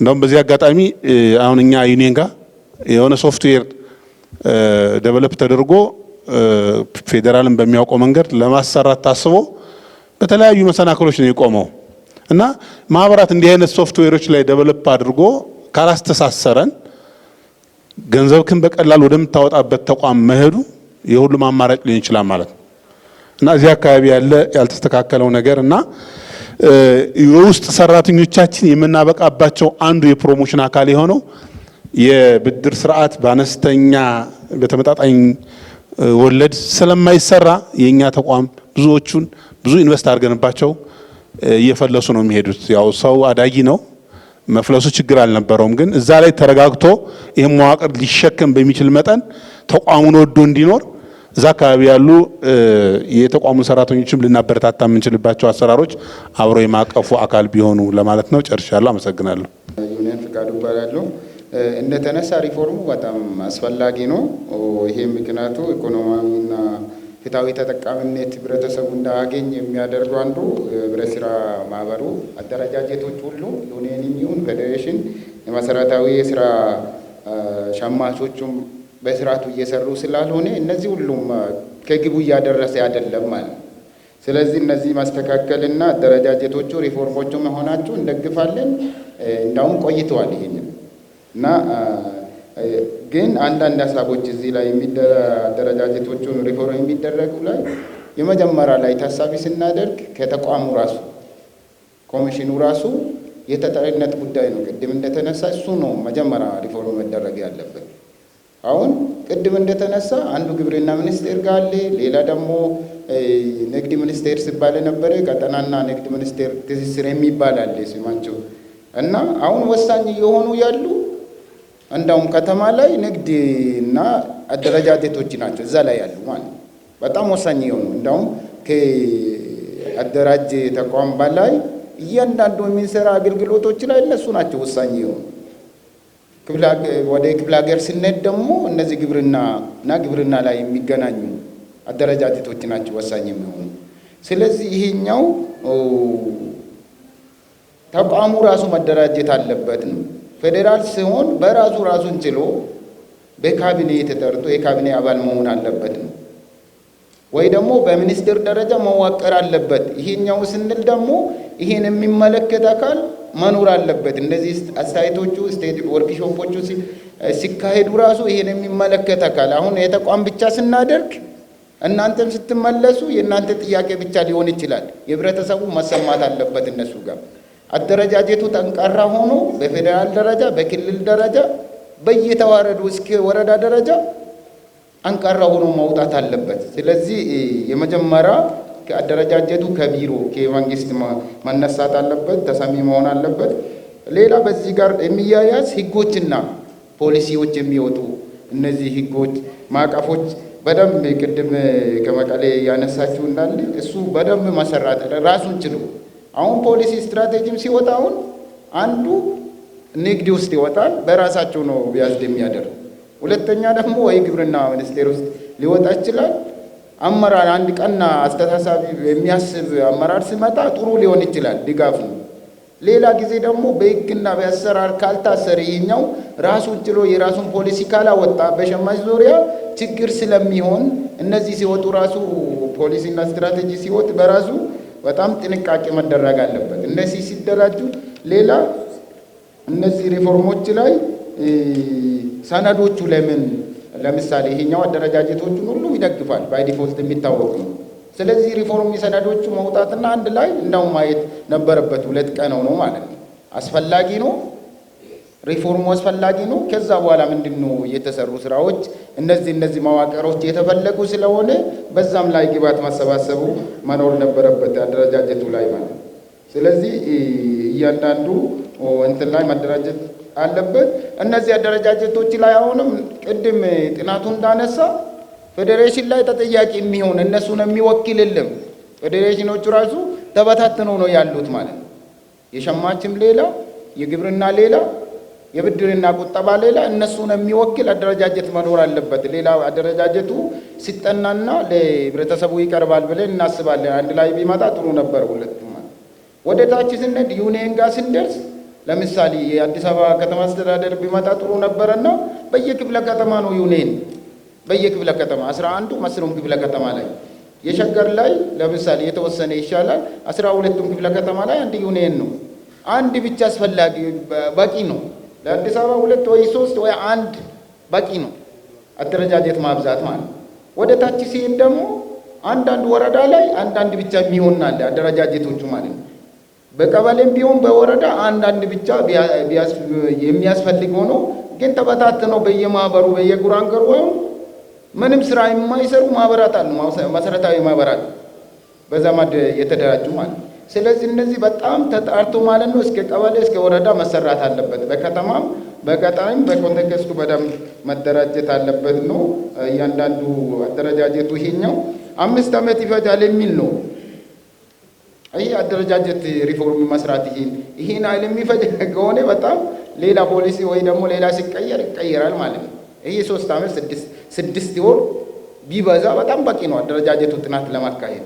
5 ዓመት የሚፈጅ የቴክኖሎጂ አንዳንድ የአቅም ግንባታ ካልሆነ በስተቀር ጥናቱን የማዋቀሩን የማዕከሉን ማጥናት የመንግስት ከዛ በኋላ ዩኒየን ፌዴሬሽን እና እስከ ታችኛው ማጥናት ይሄን ኃይል የሚፈጅ አይመስለኝም። ገና ይቆያል ማለት ነው። በፕሮፌሽን እስከ ታችኛው መዋቅር መሰራት አለበት። አደረጃጀቱ ሲጠና ደግሞ የሚመለከት አካል ስቴክሆልደሮች ማለት ነው አሳትፈው ቴክኒካል ኮሚቴ ውስጥ አስገብተው በደንብ ቶሎ መሰራት አለበት እንጂ ይሄን ኃይል መቆየት አለበት፣ ቶሎ ወደ ስራ መገባት አለበት እና ጥሩ ሀሳብ ነው። ቶሎ ወደ ስራ መገባት አለበት የሚል ሀሳብ ስላለኝ አመሰግናለሁ። የደቡብ ምዕራብ ከፋ ገንዘብ ቁጠባና ብድር ህብረት ስራ ቦርድ ሰብሳቢ ነኝ። ይህንን ኮሚሽን አዘጋጅቶ ለውይይት እኛም በመጥራቱ ትልቅ አክብሮት አለኝ። ያው እስካሁን እንደዚህ አይነት ነገር ዩኒየኖች ተቋቁሞ እስከዚህ እስከደረሱ ድረስ ብዙ ነገር ተሳትፈንም አናቅም። ምንድነው እነዚህ ሪፎርም ያስፈልጋል፣ በጣም ያስፈልጋል። ማህበራት የት ነው ያሉ? ቅድም ብዙ ነገሮች የማህበራት ችግር በጥናት ተዳሷል። እሱ ማቅረብ አልፈልግም ጊዜ ለመቆጠብ ያክል። ምናልባት በኮሚሽን ደረጃ በፊትም ኤጀንሲ በነበረ ጊዜ በላይ በኩል የእውቀት ጋፕ የለም፣ ግን ወደ ታችኛው እርከን ስነድ የእውቀት ጋፖች አሉ። ማህበራትን የሚያዩት እይታ በጣም ዝቅተኛ በመሆኑ ድጋፍ እያገኘን ነው ማለት የምንችለው እንዲደፍረ የምንናገረው አይደለም። ስለዚህ እነዚህ ሪፎርሞች ወደ ታች ወርዶ ማን ነው የሚተገብረው የሚል ትልቅ ስጋት አለብኝ። እንደኛ ክልል በዞንና በወረዳ ደረጃ መዋቅር ራሱ የለውም። መዋቅር የለውም። ሌሎች ክልል እንደዚህ እንዳለ አላውቅም።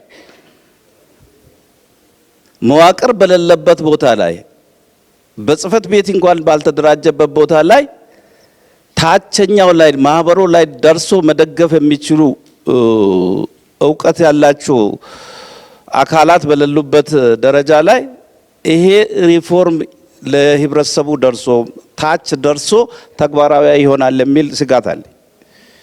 እዛ ላይ ምንድነው የተሰራው? ታች ባለው ርከን ላይ ምናልባት ህብረት ስራ የአንድ መስሪያ ቤት ብቻ ችግር አይደለም። የአንድ መስሪያ ቤት ብቻ ችግር አይደለም። ምክንያቱም አብዛኛው ድሃ ባለባት ሀገር ላይ ድህነትን ለመቅረፍ ችግርን ለማጣት አንድ ህብረት ስራ ኮሚሽን ብቻ ሰርቶ ይወጣል የሚለው እንትን የለኝም። ምናልባት በየደረጃ ያሉ ሁሉም ሴክተሮች እዚህ ቦታ ላይ መሳተፍ ካልቻሉ፣ መደገፍ ካልቻሉ እንዴት ነው ህብረት ስራ ተጠናክሮ ሊወጣ የሚችለው የሚል እንትን አለኝ። እኔ አንድ ስጋቱ ምንድነው ቦታ ብዙ ጊዜ እንፈልጋለን። ቅድምም ተነስቷል። ጽህፈት ቤት መስሪያ ቦታ የሌለው ጽህፈት ቤት የሌለውና ቤት ክራይ ላይ ያለው ማህበር ነው ያለው አብዛኛው ዩኒየኖች። ያለ ምንድነው በህብረት ስራ አዋጅ ላይ ቦታ በምደባ ያገኛል ይላል። ይሄንን ወደ መሬት አስተዳደር ወይ ወደ ማዘጋጃ ይዞ ሲኬድ ይሄ የኔ አዋጅ አይደለም የህብረት ስራ አዋጅ ነው ብሎ ነው መልስ የሚሰጠው። አይ ይሄን ያመጣሁት ምናልባት ሁሉም መስሪያ ቤቶች ህብረት ስራ ሊደግፉ ይገባቸዋል የሚለውን ሀሳብ ለማከል ነው።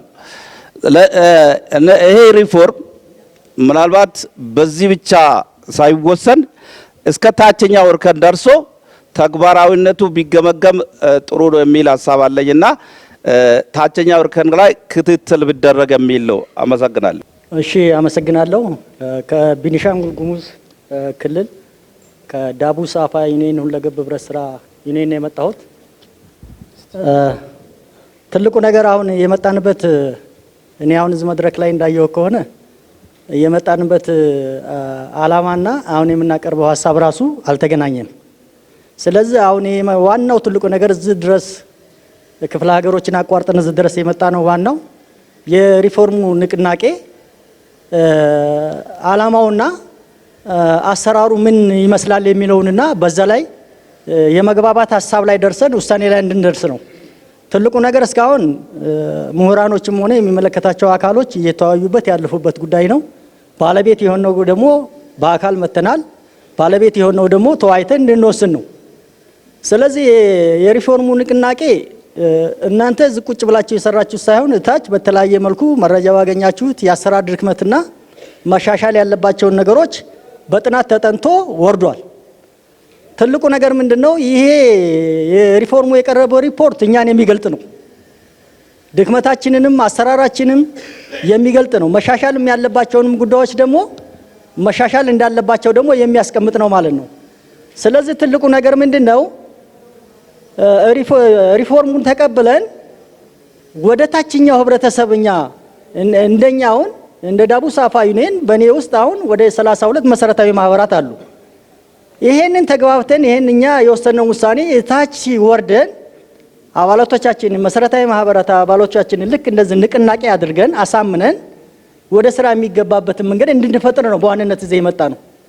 አለበለዚያ ሌላ አካል ገብቶ እዛ ጋር እንዲሰራ አይደለም። የራሳችን ችግር በራሳችን እንደምንፈታው ውይይቱን ይሄን የወሰነው ውሳኔ ታች ወርደን ማስፈጸም አለብን ማለት ነው። ስለዚህ ይሄን ተቀብለን እታች ወደ ስራ መግባት አለብን። ያሉ ችግሮችን ብንዘረዝራቸው አያልቁም። እነዛ ችግሮች በመኖራቸው ነው አሁን ይሄ ነገር ሪፎርሙ ማሻሻያ ተደርጎበት ወደ ስራ እንዲገባ የተደረገው ማለት ነው። ትልቁ ነገር ተቀብለን ይሄንን በሐሳቡ ተግባብተንበት ወደ ስራ ገብተን ለውጥ የምናመጣበትን መንገድ ብንፈልግ አይሻልም ወይ ነው ትልቁ ነገር።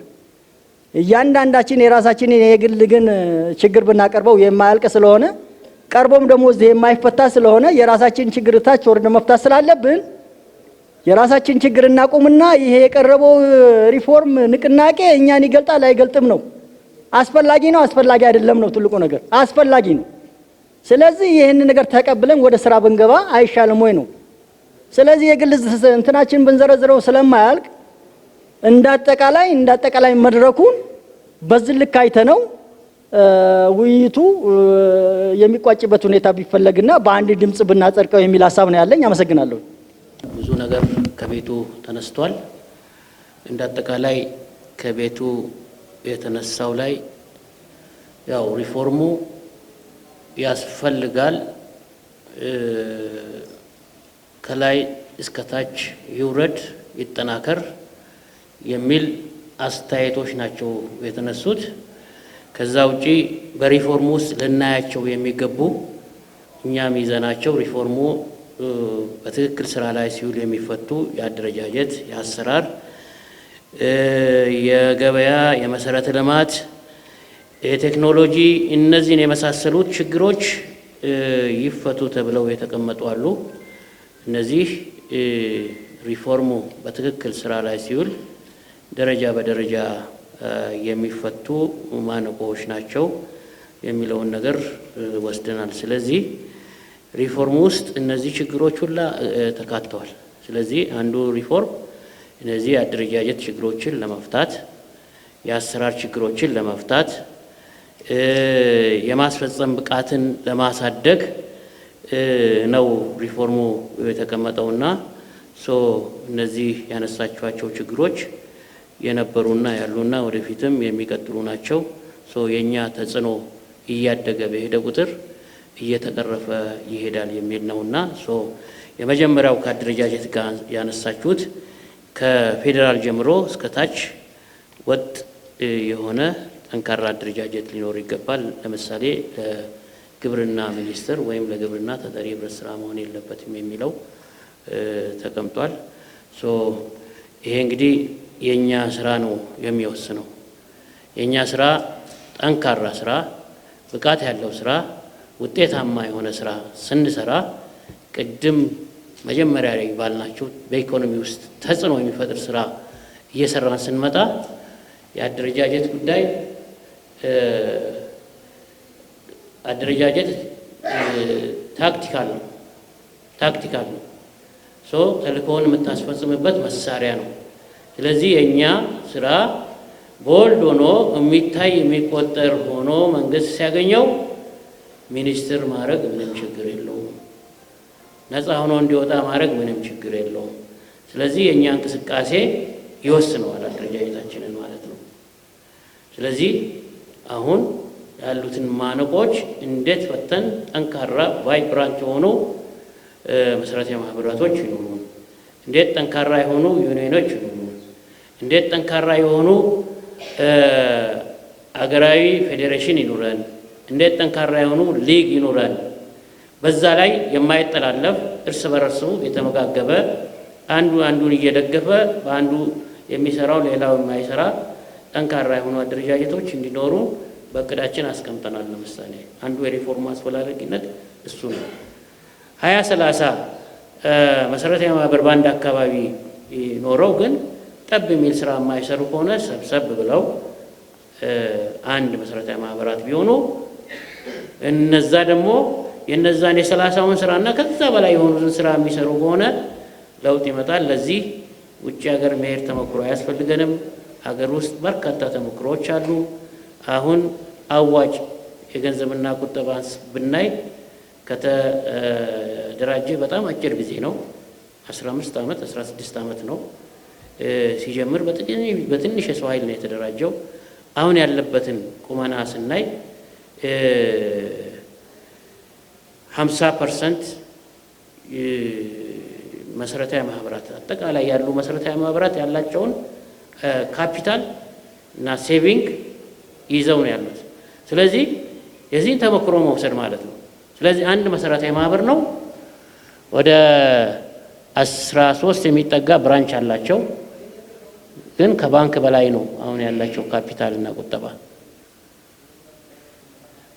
ስለዚህ ይህን ልምድ መውሰድ ነው። ስለዚህ ተበታትኖ ለየብቻ ተጽዕኖ የማይፈጥር አደረጃጀት ዋጋ የለውም ማለት ነው። ስለዚህ ይሄን ተመልሶ ማየት ነው። ዩኒየኖችም ተመልሰው የመሰረታዊ ማህበራትን ስራ የሚሰሩ ዩኒየኖች አሉ፣ እሴት የማይጨምሩ የዩኒየን ስራ መሰረታዊ ማህበር የማይሰራውን ከዛ በላይ ያለውን የማህበራቱን ችግር የሚፈታ የገበያ ችግር የሚፈታ የቴክኖሎጂ ችግር የሚፈታ የካፒታል ችግር የሚፈታ አቅማቸውን የሚገነባ መሰረታዊ ማህበራቶችን መሆን አለበት። አሁን ግን አንዳንዱ ዩኒየን ለስም ዩኒየን የሆነ የመሰረታዊ ማህበራቶችን ስራ የሚሰራ ተመልሶ ቫልዩ አድ የማያደርግ ስራ የሚሰራ ስለሆነ እሱ በዚህ ተመልሶ መታየትና መቃኘት መቻል አለበት። ፌዴሬሽንም ስንመጣ በጣም ስትራቴጂክ የሆነ በልክ የሆኑ ስራዎችን የሚሰራ ዩኒየኖች የማይሰሩትን በሀገር ውስጥ በውጭ ገበያ ዩኒየኖች የማይሰሩትን ትልቅ የገበያ ስራዎች የሚሰራ የእነሱን አቅርቦት ፍላጎት የሚያሟላ መሆን አለበት። አሁን በተግባር ግን የእኛ ፌዴሬሽኖች የከሰሩ ለስም ያሉ እዚህ ግባ ማንላቸው ናቸው። ይሄ ሪፎርም መደረግ አለበት። ዩኒየን ፌዴሬሽን ቁመናው በትክክልም ከዩኒየን ከሚሰራው የበለጠ እሴት የሚጨምር ስራ የሚሰራ አደረጃጀትና ብቃት ሊኖረው ይገባል። ወደ ሪፎርሙ በዛ ልክ እንሄዳለን ማለት ነው። ከዛ በተረፈ ሊግ ይኖራል። በዚህ ዓመት እናደራጃለን ብለናል። እሱ ሲደራጅ ብዙዎቹን የእናንተን 20-30 መሰረታዊ ማህበር በአንድ አካባቢ ኖረው ግን ጠብ የሚል ስራ የማይሰሩ ከሆነ ሰብሰብ ብለው አንድ መሰረታዊ ማህበራት ቢሆኑ እነዛ ደግሞ የነዛን የ30ውን ስራና ከዛ በላይ የሆኑትን ስራ የሚሰሩ ከሆነ ለውጥ ይመጣል። ለዚህ ውጭ ሀገር መሄድ ተሞክሮ አያስፈልገንም። ሀገር ውስጥ በርካታ ተሞክሮዎች አሉ። አሁን አዋጭ የገንዘብና ቁጠባ ብናይ ከተደራጀ በጣም አጭር ጊዜ ነው። 15 ዓመት 16 ዓመት ነው። ሲጀምር በትንሽ የሰው ኃይል ነው የተደራጀው። አሁን ያለበትን ቁመና ስናይ 50% መሰረታዊ ማህበራት አጠቃላይ ያሉ መሰረታዊ ማህበራት ያላቸውን ካፒታል እና ሴቪንግ ይዘው ነው ያሉት። ስለዚህ የዚህን ተሞክሮ መውሰድ ማለት ነው። ስለዚህ አንድ መሰረታዊ ማህበር ነው። ወደ 13 የሚጠጋ ብራንች አላቸው። ግን ከባንክ በላይ ነው አሁን ያላቸው ካፒታል እና ቁጠባ። ስለዚህ ይህን ልምድ መውሰድ ነው። ስለዚህ ተበታትኖ ለየብቻ ተጽዕኖ የማይፈጥር አደረጃጀት ዋጋ የለውም ማለት ነው። ስለዚህ ይሄን ተመልሶ ማየት ነው። ዩኒየኖችም ተመልሰው የመሰረታዊ ማህበራትን ስራ የሚሰሩ ዩኒየኖች አሉ፣ እሴት የማይጨምሩ የዩኒየን ስራ መሰረታዊ ማህበር የማይሰራውን ከዛ በላይ ያለውን የማህበራቱን ችግር የሚፈታ የገበያ ችግር የሚፈታ የቴክኖሎጂ ችግር የሚፈታ የካፒታል ችግር የሚፈታ አቅማቸውን የሚገነባ መሰረታዊ ማህበራቶችን መሆን አለበት። አሁን ግን አንዳንዱ ዩኒየን ለስም ዩኒየን የሆነ የመሰረታዊ ማህበራቶችን ስራ የሚሰራ ተመልሶ ቫልዩ አድ የማያደርግ ስራ የሚሰራ ስለሆነ እሱ በዚህ ተመልሶ መታየትና መቃኘት መቻል አለበት። ፌዴሬሽንም ስንመጣ በጣም ስትራቴጂክ የሆነ በልክ የሆኑ ስራዎችን የሚሰራ ዩኒየኖች የማይሰሩትን በሀገር ውስጥ በውጭ ገበያ ዩኒየኖች የማይሰሩትን ትልቅ የገበያ ስራዎች የሚሰራ የእነሱን አቅርቦት ፍላጎት የሚያሟላ መሆን አለበት። አሁን በተግባር ግን የእኛ ፌዴሬሽኖች የከሰሩ ለስም ያሉ እዚህ ግባ ማንላቸው ናቸው። ይሄ ሪፎርም መደረግ አለበት። ዩኒየን ፌዴሬሽን ቁመናው በትክክልም ከዩኒየን ከሚሰራው የበለጠ እሴት የሚጨምር ስራ የሚሰራ አደረጃጀትና ብቃት ሊኖረው ይገባል። ወደ ሪፎርሙ በዛ ልክ እንሄዳለን ማለት ነው። ከዛ በተረፈ ሊግ ይኖራል። በዚህ ዓመት እናደራጃለን ብለናል። ስለዚህ አሁን የገበያ ትስስር፣ የካፓሲቲ ቢልዲንግ፣ የኦዲት የምናምን የምንላቸውን ሁላ ማህበራቶቹ ራሳቸው እንዲሰሩት ነው የሚፈለገው። ስለዚህ ኦዲት አውትሶርስ ይደረጋል የተባለው ትክክል ነው። አደራጅ ተቋሙ በሚልከው 5-6 የሰው ኃይል አጠቃላይ የዚህ ነው ሁላ ሀብት ኦዲት ማድረግ አይችልም። አዲስ አበባ አሁን ኮሚሽን አድርጓል። የካቢኔ ቀጥታ ለኮሚሽኗ ተጠሪ እንዲሆን ማድረግ ጀምሯል። በዚህ ልክ ያሉ ድሬዳዋንም በዚህ ልክ ያሉ አሉ፣ ሌሎችም በዚህ ልክ እየሄዱ ያሉ አሉ። ይሄን የሚያደርጉት ለራሳቸው ሲሉ ነው፣ ለእናንተ ብለው አይደለም። ለእናንተ ቦታ መስጠት ማለት ለህዝብ ሰጡ ማለት ነው። ህብረት ስራን ያልያዘ ክልል አመራር ሰልፍ ሶሳይድ ነው፣ ራሱን በራሱ ይበላል። ምንም አሁን ያለውን የገበያ ንረት፣ የዋጋ ንረት፣ የኢኮኖሚ ችግር ህብረት ስራን ተይዞ ነው ፍትሃዊ የሀብት ክፍፍል ማምጣት የሚቻለው ገበያን ማረጋጋት የሚቻለው እንጂ ጥገኛ ክራይ ሰብሳቢ ደላላ ሀገሪቷን ምን ላይ እንዳደረሳት አይተናል። የችግር ጊዜ ሁሉ አደራሽ ህብረት ስራ ነው። ስለዚህ የክልል መንግስታት ለራሳቸው ለምና ሲሉ አጀንዳ ማድረግ ጀምረዋል። ይሄ እኛም አሁን ቅድም ብርሃኑ ሲገልጽ ሰምታችሁ እንደሆነ ለመጀመሪያ ጊዜ ግብርና ሚኒስቴር በሃይ ሌብል ለህብረት ስራ ከፍተኛ ትኩረት ሰጥቶ እየሰራ ነው የሚለውን ነገር የዚህ ሪፎርም ባለቤት አንዱ ግብርና ሚኒስቴር ነው። ስለዚህ ይህን ምቹ ሁኔታ በደንብ መጠቀም መቻል አለብን ማለት ነው። ይሄ ከክልል ክልል ሊለያይ ይችላል፣ ግን እንደ አጠቃላይ ያለው ሁኔታ አሁን ፖዚቲቭ ነው።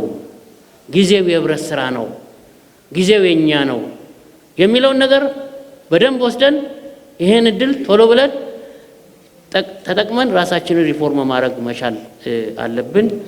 የቦታ ችግርም የቢሮ ችግርም የመጋዘን ችግርም የፋይናንስ ችግርም ሌሎች የምንላቸውን ነገር እኛ በተንቀሳቀስን ልክ ባመጣነው ውጤት ልክ ነው የምንደገፈው። ዝም ብለህ ተኝተህ ሳትሰራ ውጤት ሳታመጣ እያላዘንክ ድጋፍ ብቻ የምትጠይቅ ከሆነ ማንም ዞር ብሎ የሚያይህ የለም።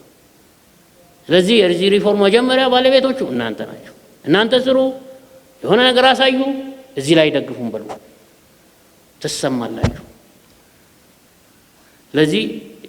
ለዚህ ትልቁ ኳሷ እናንተ እጅ ነች፣ ትልቁ ድርሻ እናንተ ጋር ያለው የሚለውን ነገር ወስደን እንሂድ።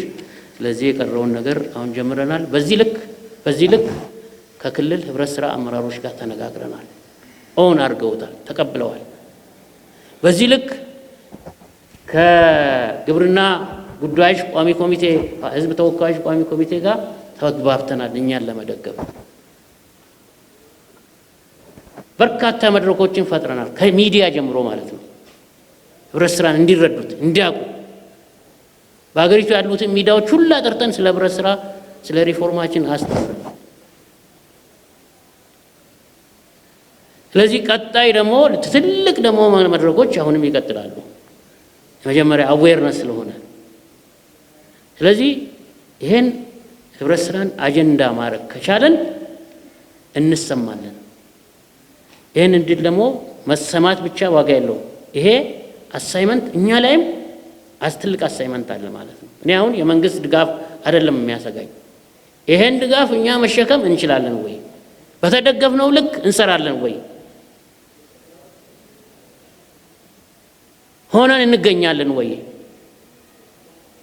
የሚለው ላይ ቁርጠኛ መሆን መቻል አለባችሁ።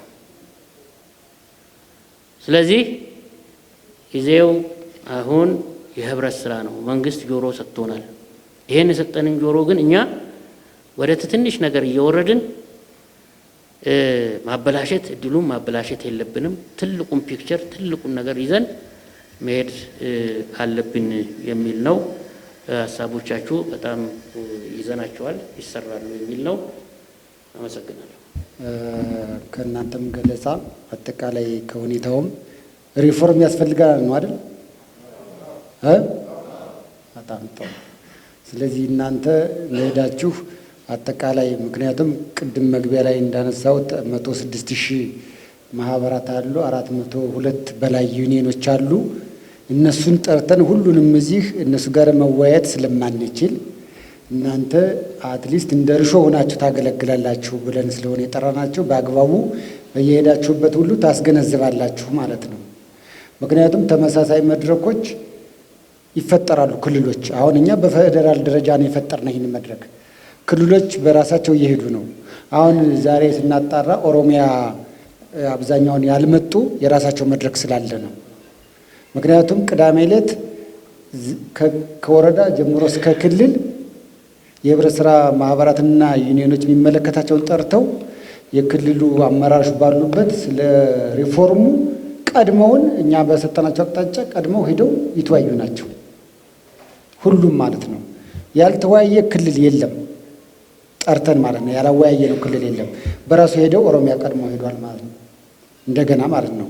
ስለዚህ እናንተም ስትመለሱ በየክልላችሁ፣ በየዞናችሁ፣ በየወረዳችሁ ትወያያላችሁ። የበለጠ ደግሞ እናንተ እንደኛ ሆናችሁ ታስገነዝባላችሁ ማለት ነው። ሪፎርሙን፣ ጠቀሜታውን፣ አስፈላጊነቱን ለምን እንደሚያስፈልግ እናንተም ስለምታውቁት መሰረታዊ ችግር ስላለበት የህብረት ስራ ማህበራት በሚለው ነው የተግባባ ነው። ለምሳሌ ቅድም እህቴ ሰናይት በጣም ቤዚክ የሆነ ነገር አንስታለች። የመሰረታዊ ማህበራትና ዩኒየኖች ተመሳሳይ ስራ እየሰሩ ነው አለ። ማን ነው ያላቸው? ማን ነው? እንደዚህ አይልም እኮ አዋጁ 985 እኮ አይልም። ምን ማለት ነው? እኛ ቁጭ ብለን ከህግ ውጭ እንዲሰሩ ፈቅደንላቸዋል ማለት ነው። ዩኒየን እኮ የሚመሰረተው ከመሰረታዊ ህብረት ስራ ማህበራት አቅም በላይ የሆነ ስራ እንዲሰራ ነው እንጂ ቫሊዩ አድ እሴት እየጨመረ እንዲሄድ ነው እንጂ ዝም ብሎ ዩኒየን እንዲፈጠር አይደለም። በነገራችን ላይ የእኛ ሀገር ነባራዊ ሁኔታ ብቻ ነው ዩኒየን የፈጠረ።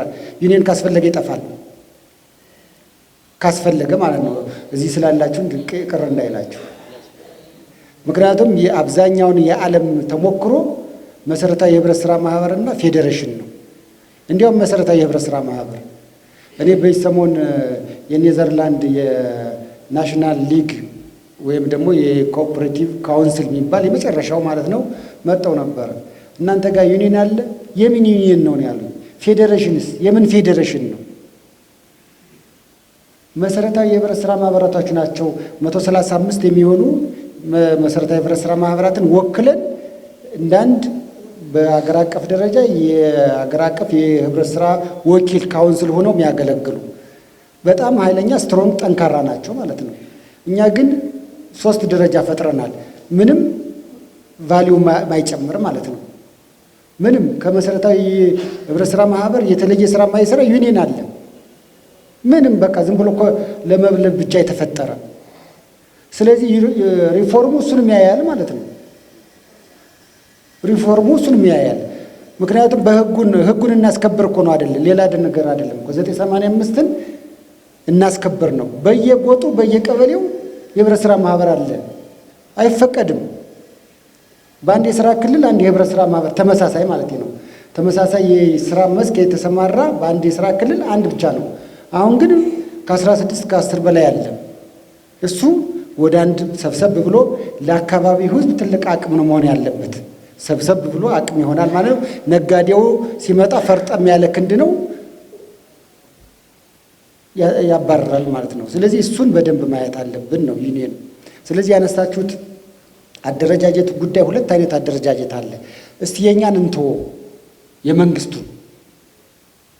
የመንግስቱም ሪፎርም ማድረግ አለበት። ትክክል ናቸው። ፌዴራል ላይ ያለው ኮሚሽኑ ኦልሬዲ ሪፎርም አድርጎ ገና 1 ዓመት አልሞላው ሪፎርም አድርጓል ራሱ። ይህንን እስከ ታች እስከ ወረዳ ድረስ እንዲሰሩ ማድረግ ተገቢነት አለው የሚል አቅጣጫ አስቀምጠናል። አዲስ አበባ አሁን የራሱን ስራ እየሰራ ነው፣ ሌሎችም እየሰሩ ነው።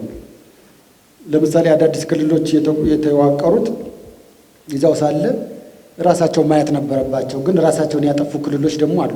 እንደ ደቡብ ምዕራብ ቅድም ያነሳችሁት እንደ ደቡብ ምዕራብ ራሳቸውን አጠፍተዋል። የህብረት ስራ ማህበራትን የስራ ሂደት ምናምን አድርገው ግብርና ውስጥ አስቀምጠዋቸዋል። እሱ ራሳቸውን የሚጎዳው ምክንያቱም እኛ ጠንክረን ስንሰራ እኛነታችን እያሳወቅን ስንሄድ መንግስት ይፈልግናል፣ መዋቅራችን በዚያው ልክ ደግሞ ያጠናክርልናል ማለት ነው። እሱ አንደኛ ማየት ያለብን እኛ የምንከተለው ስርዓት ፌዴራሊዝም መሆኑን ማወቅ አለብን አይደለም። እኛ ሄደን ክልሎችን እንደዚህ አድርጉ ብለን አናዝዝም፣ ወረዳን ሄደን አናዝዝም፣ መዋቅራቸው እንዲያድርጉ አንልም፣ በጀት ስለማንሰጣቸው ማለት ነው። ስለዚህ እንደ በጀታቸው ራሳቸውን ያስተካክላሉ። ማህበራትን ግን በአንድ ህግ ነው የሚመሩ። ይህን እንዳትረሱ።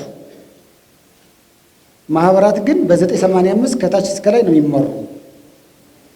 ስለዚህ ቅድሚያ ለህዝብ ጠቀሜታ ላይ የቆመውን ሶሳይቲውን፣ ማህበረሰቡን፣ ህብረት ስራ ማህበራትን ሪፎርም እናድርግ። ለምን? ለአንድ ሀገር ኢኮኖሚ 3 አካላቶች አሉ። አንዱ መንግስት ነው አይደል? ሁለተኛው የግሉ ነው አይደል? የግል ባለሀብቱ። ሶስተኛው ደግሞ መሀከል ላይ ሆኖ የሚያገለግለው የህብረት ስራ ማህበራቶች ናቸው። ስለዚህ የህብረት ስራ ማህበራቶች በሚፈለገው መልኩ አልሄዱም ነው። ምክንያቱም በሚፈለገው መልኩ ባለመሄዱ መሀል ላይ ያለውን የዋጋ መዋዠቅ መቆጣጠር አልቻሉም። ሊያረጋጉ ጭምር ነው የተቋቋሙ። ስለዚህ እሱ ላይ ሪፎርም እናደርግ፣ አደረጃጀታቸውን በደንብ እንድፈትሽ እስከ ታች ድረስ ብለን ነው የተነሳ ነው። ይህንን ከምንድን ነው የሚጀምረው? ቅድም ብለናል። ከከሌ አላልንም አይደለም። ከመሰረታዊ የህብረት ስራ ማህበር ዩኒየን ፌዴሬሽን ይጀምራል። ከምን አይነት የህብረት ስራ ማህበር መጀመር አለበት? ከሁለገብ የህብረት ስራ ማህበር፣ ከሸማቾች የህብረት ስራ ማህበር፣ ከገንዘብ ቁጠባና ብድር ከብድርና ቁጠባ ነው፣ ያው ስሙ ይቀያየራል።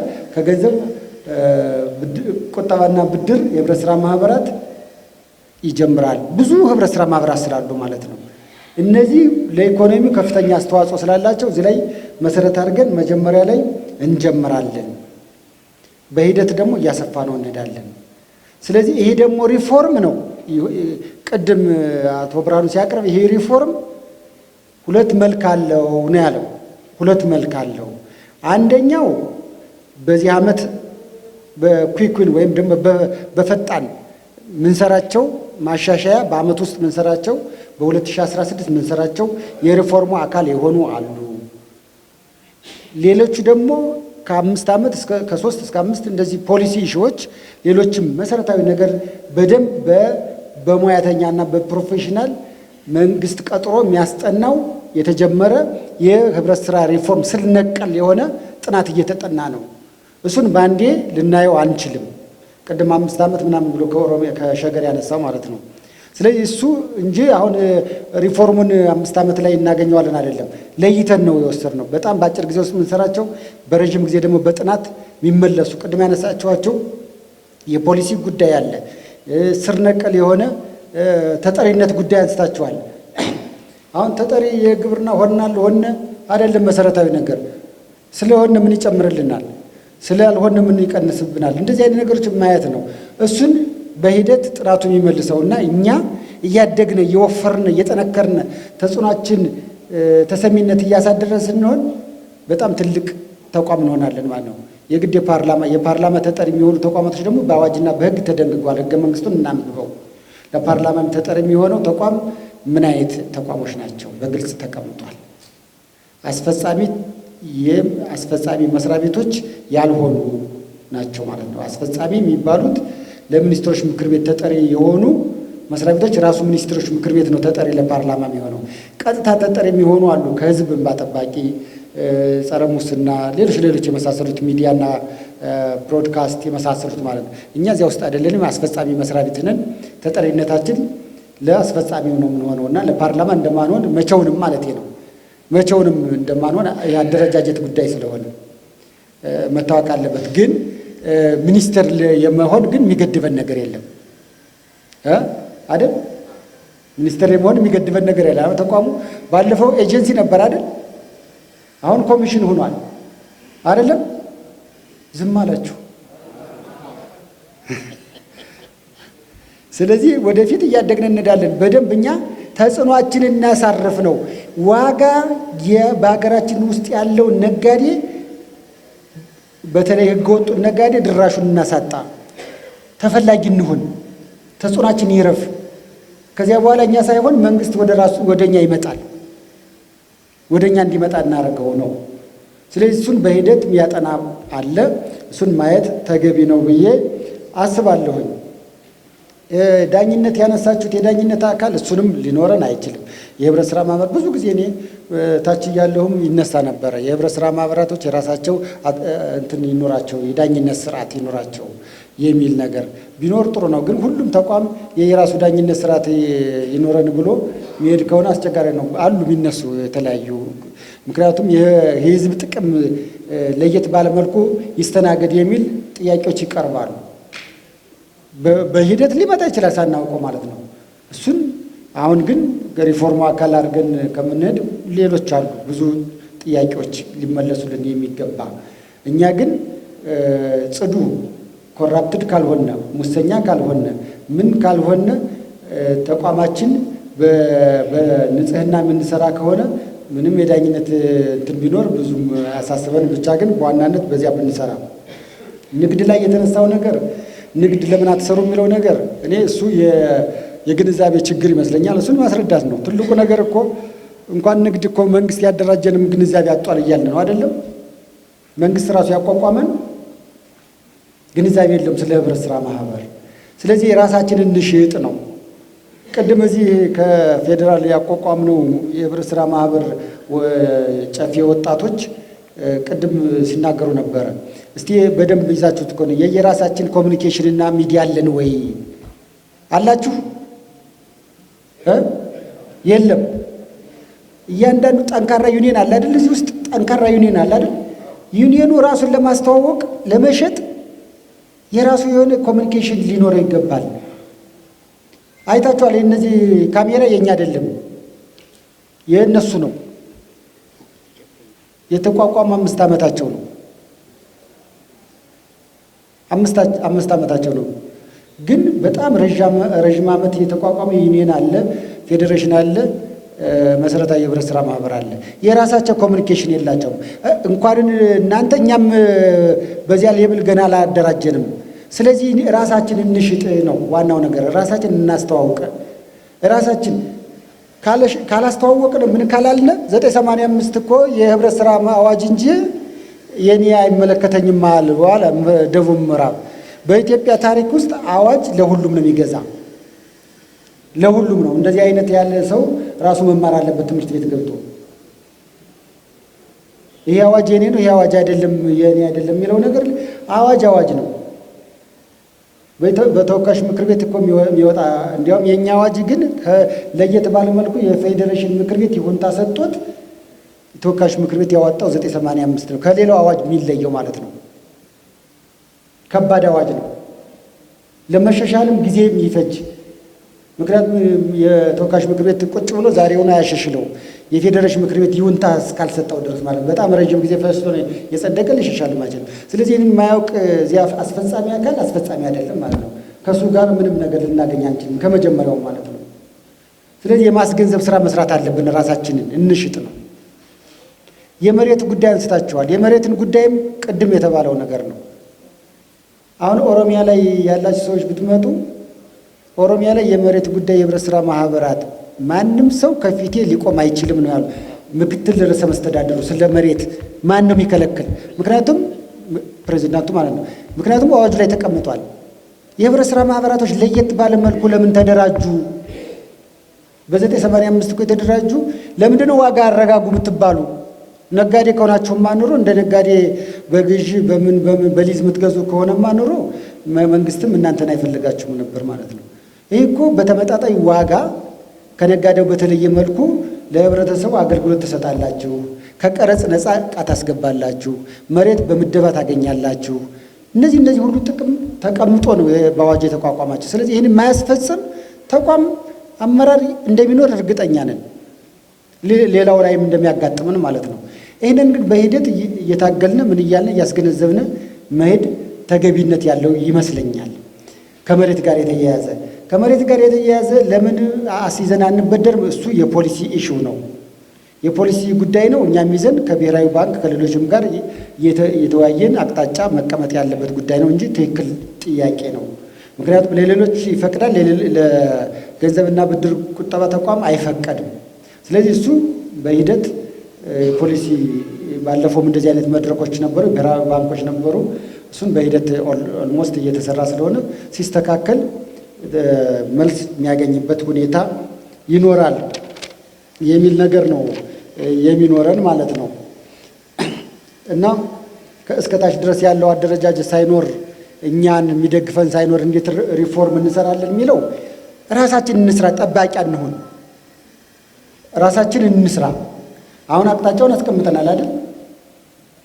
ክልሎችም ይህን ስራ እንዲሰሩ ተነጋግረናል። ባለው መዋቅር ነው መስራት ያለባቸው። እንደተባለው አንዱ ክልል ላይ በጣም ሰፊ መዋቅር ሊኖር ይችላል፣ አንደኛው ደግሞ ጠባብ መዋቅር ሊኖረው ይችላል። ስለዚህ በዚያ መሰረት ስራዎችን ለይተው ትኩረት የሚሰጡባቸውን ለይተው የሚያግዙበት ሁኔታ ይኖራል። ፌዴራልም ያግዛል ማለት ነው። ፌዴራል አሁን እኛ ተከፋፍለናል፣ እያንዳንዳችን ማንን ክልል እንደሚያግዝ ማለት ነው። ስለዚህ በዚያ መሰረት ዞኖችን፣ ወረዳዎችን እስከታች ድረስ ወርደን ባንደግፍ እንኳን ክልሎችን እያገዝን የሚያጋጥመው በተለይ ችግር ያለባቸውን አካባቢዎች ለይተን እገዛ የምናደርግበት ሁኔታ ይኖራል። ያነሳችሁት ስጋት ትክክል ነው። እኛም ይህንን በደንብ ማየት እንዳለባቸው ክልሎች አስቀምጠናል። ሲሆን እንደኛ አደረጃጀቱ የእኛን አይነት መልክ ይዞ የኮሚሽኑን አይነት መልክ ይዞ ቢወርድ ጥሩ ነው። ይህንን ለሲቪል ሰርቪስ በኮሚሽኑ አስተላልፈናል፣ ለየክልሎች እንዲተላለፍ ማለት ነው። የእኛን መዋቅር አንዳንዶች እየሰሩ ናቸው። በጣም ቅድም አንስቻለሁ። አዲስ አበባ መስተዳደር ላይ ያለው ትኩረት ቅድም ከትግራይ ያነሱት አዲስ አበባ ላይ በአጭር ጊዜ ውስጥ በዚህ ዓመት በዚች 2 ወር ውስጥ ማለት ነው ከኤጀንሲ ወደ ኮሚሽን ቀየሩት። ከንግድና ኢንዱስትሪ ተጠሪነት ወደ ከንቲባ ጽሕፈት ቤት ተጠሪነት አድርገዋል። ኦሮሚያን መውሰድ እንችላለን። ኦሮሚያ የካቢኔ አባል ነው። ሌሎችም እንደዚሁ ጥቅሙን እያዩ ያስተካከላሉ ብለን እንገምታለን። ግን እኛ እንስራ ነው። ቅድም አልን እኮ ቁጥራችን ብቻ በዝቶ ምንም አልሰራንም። ተጽዕኖ ፈጣሪ እንሁን ነው። ተጽዕኖ ፈጣሪ ሆነን መንግስትን እንዲቀበልን እኛ የምንለውን ሙሉ በሙሉ እንዲቀበልን ብቻ ሳይሆን አትሊስት መስራት የሚገባልን ነገር እያሳየነ የተሻለ ነገር ከመንግስት ጋር የምንፈልገውን ነገር እንድናስፈጽም ጠንካራ መሆን መቻል ያለብን ይመስለኛል የሚል አጠቃላይ አስተያየቶች ይኖርናል።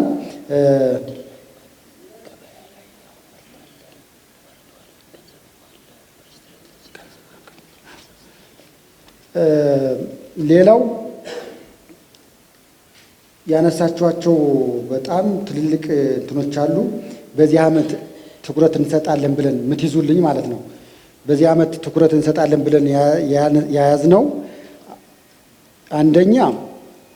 አንደኛ የዚህ ዓመት ቅድም ያላችሁት ማለት ነው ሪፎርሙ 5 ዓመት አይደለም የሚጠብቅ ያልነው። አንደኛ የገበያ ድርሻችንን እናሳድግ።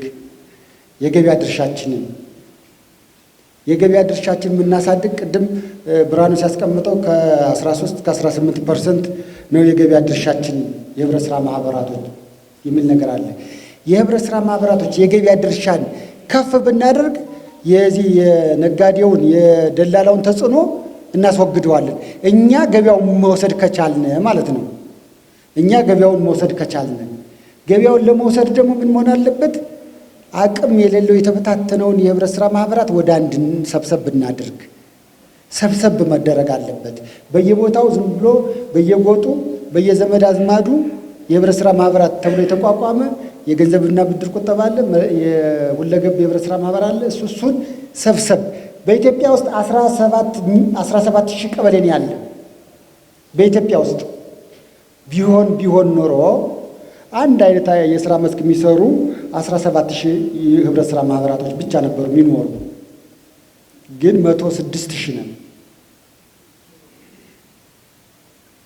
ስለዚህ ህጉን እናስከብር ነው።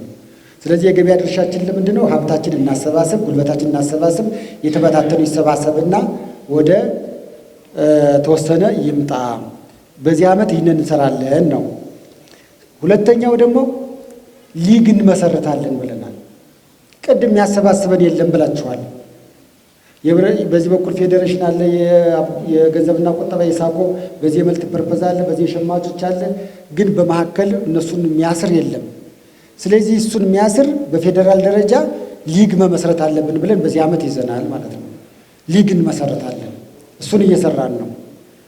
ሶስተኛ የኦዲት አውትሶርሲንግ ቅድም አንስታለች እህቴ። ያው ሲያቀርብ ብርሃኑ አልተከታተላችሁትም እንጂ ይመስለኛል። በ106 ሺህ የህብረት ስራ ማህበራት በአንድ ዓመት ኦዲት አድርጎ የሚችል የህብረት ስራ ተቋም የለም። ግን በየዓመቱ ኦዲት መደረግ አለባቸው፣ ግዴታ ነው አይደል? ስለማናደርግ ኦዲት አውትሶርስ እናደርጋለን። ማን በየደረጃ ያለው የህብረት ስራ የመንግስት የህብረት ስራ ተቋም ይሁንታ እየሰጠው ህጋዊ የሆነ የኦዲት ተቋም ኦዲት ያደርጋል። ያም ደግሞ አቅም ያላቸው ናቸው፣ ሁሉም አይደለም የሚያደርጉት። በደረጃ እንለያለን። ማን የህብረት ስራ ማህበር፣ ማን ዩኒየን፣ ማን ፌዴሬሽን በራሱ ኦዲት ያስደርጋል የሚለውን ለይተን በሪፎርም ውስጥ ደረጃ ስለምናወጣ በዚያ መሰረት ኦዲት ታስደርጋላችሁ ማለት ነው። ኦዲት አውትሶርሲንግ ታስደርጋላችሁ ግዴታ ስለሆነ ማለት ነው። ይህ በሶስተኛ ደረጃ የያዝነው ነው። አራተኛ የህብረት ስራ ማህበራቶች የአድቫይዘሪ ቦርድ ያስፈልጋቸዋል። ፕሮፌሽናል ብለን ቅድም እናንተን የሚያግዝ በሙያው የተካነ በፕሮፌሽኑ ሙያተኛ የሆነ አድቫይዘሪ ቦርድ ከእናንተ ጋር እንዲሰራ ማድረግ አለብን። ማህበራቶች የተሻለ እንዲሆኑ ዘመናዊ እንዲሆኑ ሊያግዝ የሚችል ኃይል መፈጠር አለበት። ይሄ አሰራር መመሪያ እየተዘጋጀ ነው። በዚህ ዓመት ምንፈጽመው ማለት ነው። ሌላኛው የገንዘብ ችግር አለብን ብለናል አይደለም? የህብረት ስራ ማህበራቶች በየጊዜው በተለይ ደግሞ ቅድም ቡናም ተነሳለ። በቡና ወቅት ብር እያገኘን አይደለንም። 50 ሺህ ብቻ ነው በቀን የሚሰጠን። አሁን ከጥቅምት ጀምሮ እስከ ታህሳስ ነው የቡና ወቅት ያለ። እንደገና ደግሞ ከታህሳስ ጀምሮ እስከ መጋቢት ደግሞ ሰብል ይወጣል። በዚህ ጊዜ ብር እያገኘን አይደል? ነጋዴው ጋር ግን ብር አለ። ይህንን እንዴት ይህን ችግር እንቅረፈው? የራሳችን ባንክ ለምን አይኖረንም?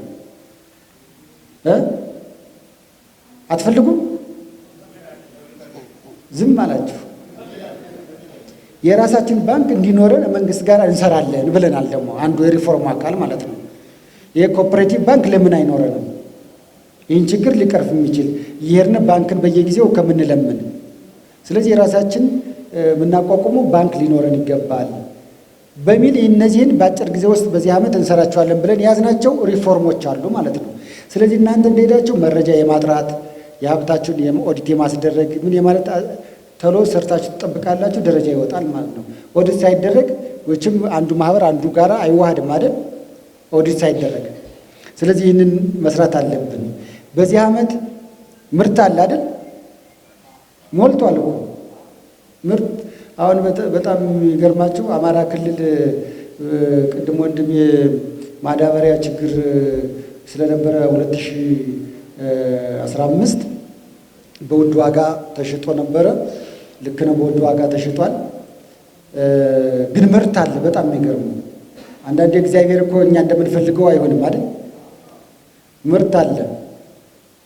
ኦሮሚያም ሌላም በጣም በስፋት ምርት አለ፣ የግብርና የሚያሳየው ማለት ነው። ይህን ምርት ግን በአግባቡ መሰብሰብ መቻል አለብን። በአግባቡ ካልሰበሰብ ነው። ባለፈው ዓመት እኮ ምርት ጠፍቶ አይደለም ጤፍ 14 15 የገባ ገና አስቀድሞ ደላላው ወይም ነጋዴው ማዳበሪያ መንግስት በአግባቡ ስለማይቀርብ ምርት ይወደዳል ብሎ አስወራ። የፈለገው ቢሆን አዲስ አበባ ላይ አሁን ብንሄድ ጤፍ እናጣለን አለ እኮ። ቢጠፋ ኑሮ በውድ ዋጋ በ20 ሺህ በ40 ሺህ መኖር አልነበረበትም። ምርት ቢጠፋ ኑሮ አለ፣ ግን በውድ እየተሸጠ ነው። መጀመሪያ ላይ ዋጋውን አስቀምጦታል። ስለዚህ እኛ ምንድን ነው የምናደርገው? ምርት በአግባቡ እንሰብስብ። በጣም እኛ አሁን ማክሰኞ የጠራነው ኃይል አለ። እንደገና ዩኒዮኖችን ደግሞ በ12 እንጠራለን። ዋና ዩኒዮኖች የሚባሉትን ማለት ነው። ጠርተን የገበያ ትስስር እንፈጥራለን። ብር ስላለ ማለት ነው። ብር አለ። አዲስ አበባ ላይ የመደበው ብር አለ። የኢትዮጵያ ንግድ ስራዎች የመደበው ብር አለ። የኢትዮጵያ ኢንዱስትሪ ግብዓቶች የመደበው ብር አለ። በየክልላችሁ እናንተ አላችሁ ተዘዋዋሪ ብር፣ የራሳችሁ ካፒታል አለ። ይህንን አድርገን ቶሎ ነጋዴው ወይም ደላላው ሳይወስደው በአግባቡ ምርቱን ገዝተን በተመጣጣኝ ዋጋ ለበላተኛው ማድረስ አለብን። ይህንን ከምን ጊዜውም በላይ ትኩረት ሰጣችሁ መስራት ተገቢነት ይኖረዋል። ይህን ካላደረጋችሁ ወደቃችሁ። ምንም የተደራጃችሁበትን ዓላማ ትስታላችሁ ማለት ነው። ምክንያቱም ከአርሶ አደሩ ምርት ሰብስባችሁ ለአርሶ አደሩ ተመጣጣኝ ክፍያ እንዲያገኝ ማድረግ መቻል አለባችሁ። አንድ ጥያቄ ባለፈው የተነሳልን ከአባላቶቻችን ብቻ ነው ምርት ምንገዛው የሚል፣ ከአባል ውጭ ህብረት ስራ ማህበራቶች ምርት አይገዙም አይደል?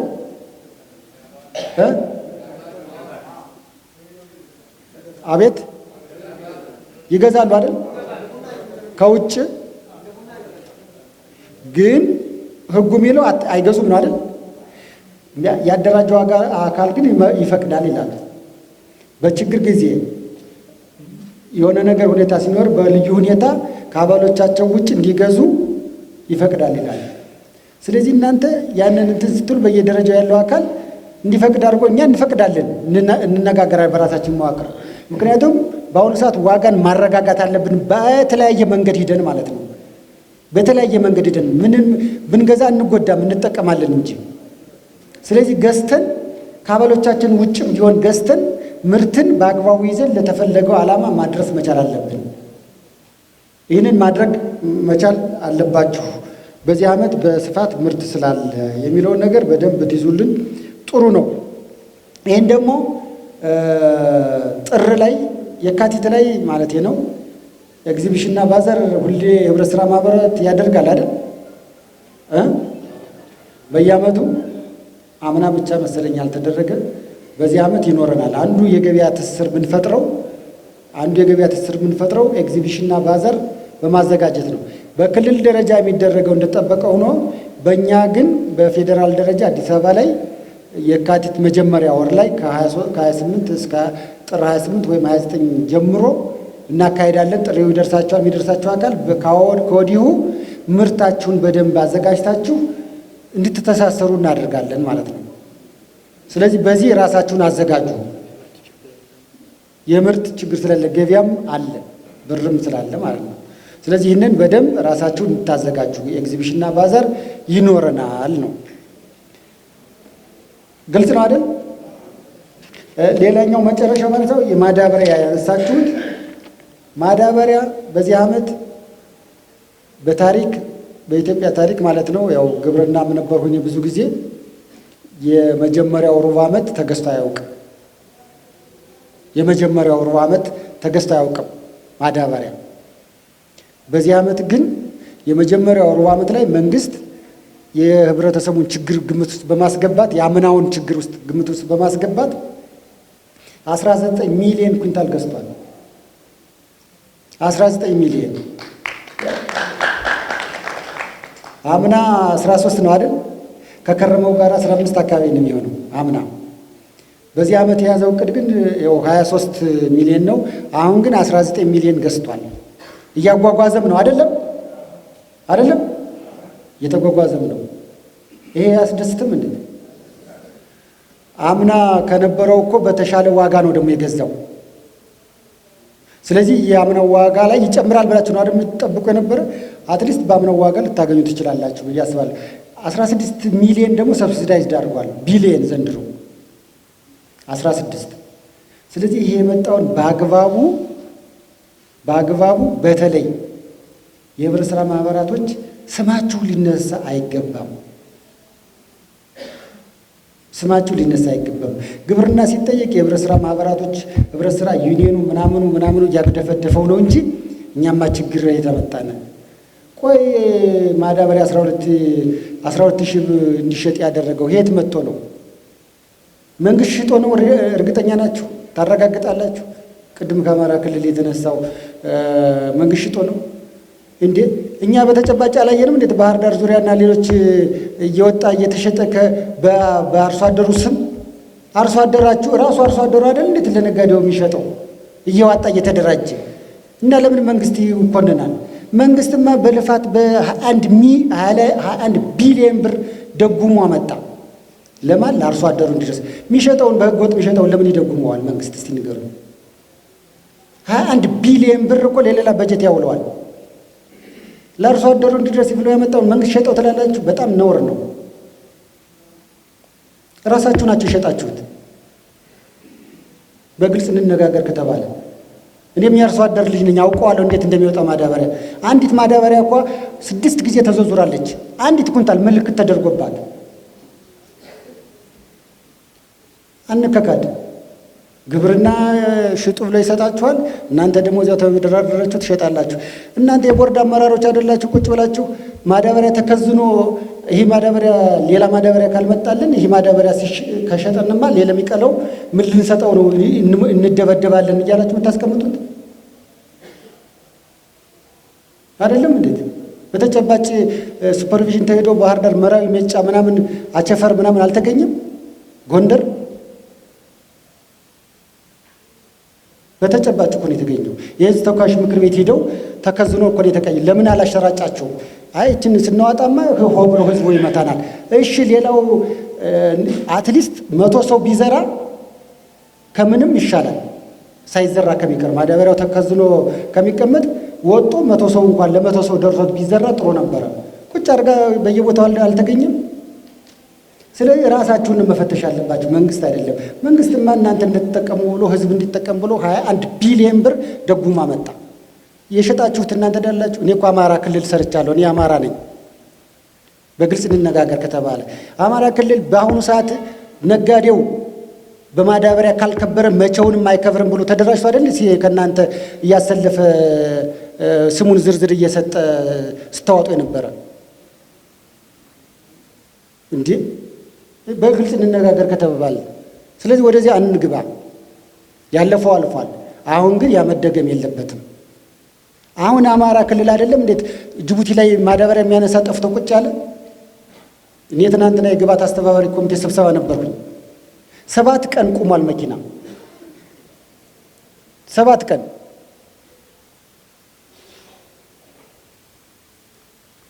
ወደ ጎንደርና ወደ ፓዊ ለማለፍ አማራ ክልል ማለፍ አይቻልም። መቸለት ነው ወደ ደጀን ታጅቦ ሲሄድ በጥይት ተመታ። ደጀን እንዳለ ኮምቤ አልቆመም። እንዴት ይግባ እስቲ ንገሩ። መጀመሪያ ሰላሙን ፍጠሩ።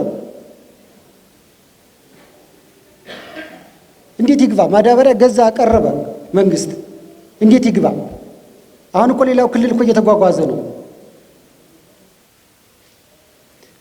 ወልዲያ፣ ደሴ፣ ኮምቦልቻ 7 ቀን መኪና ቆሟል።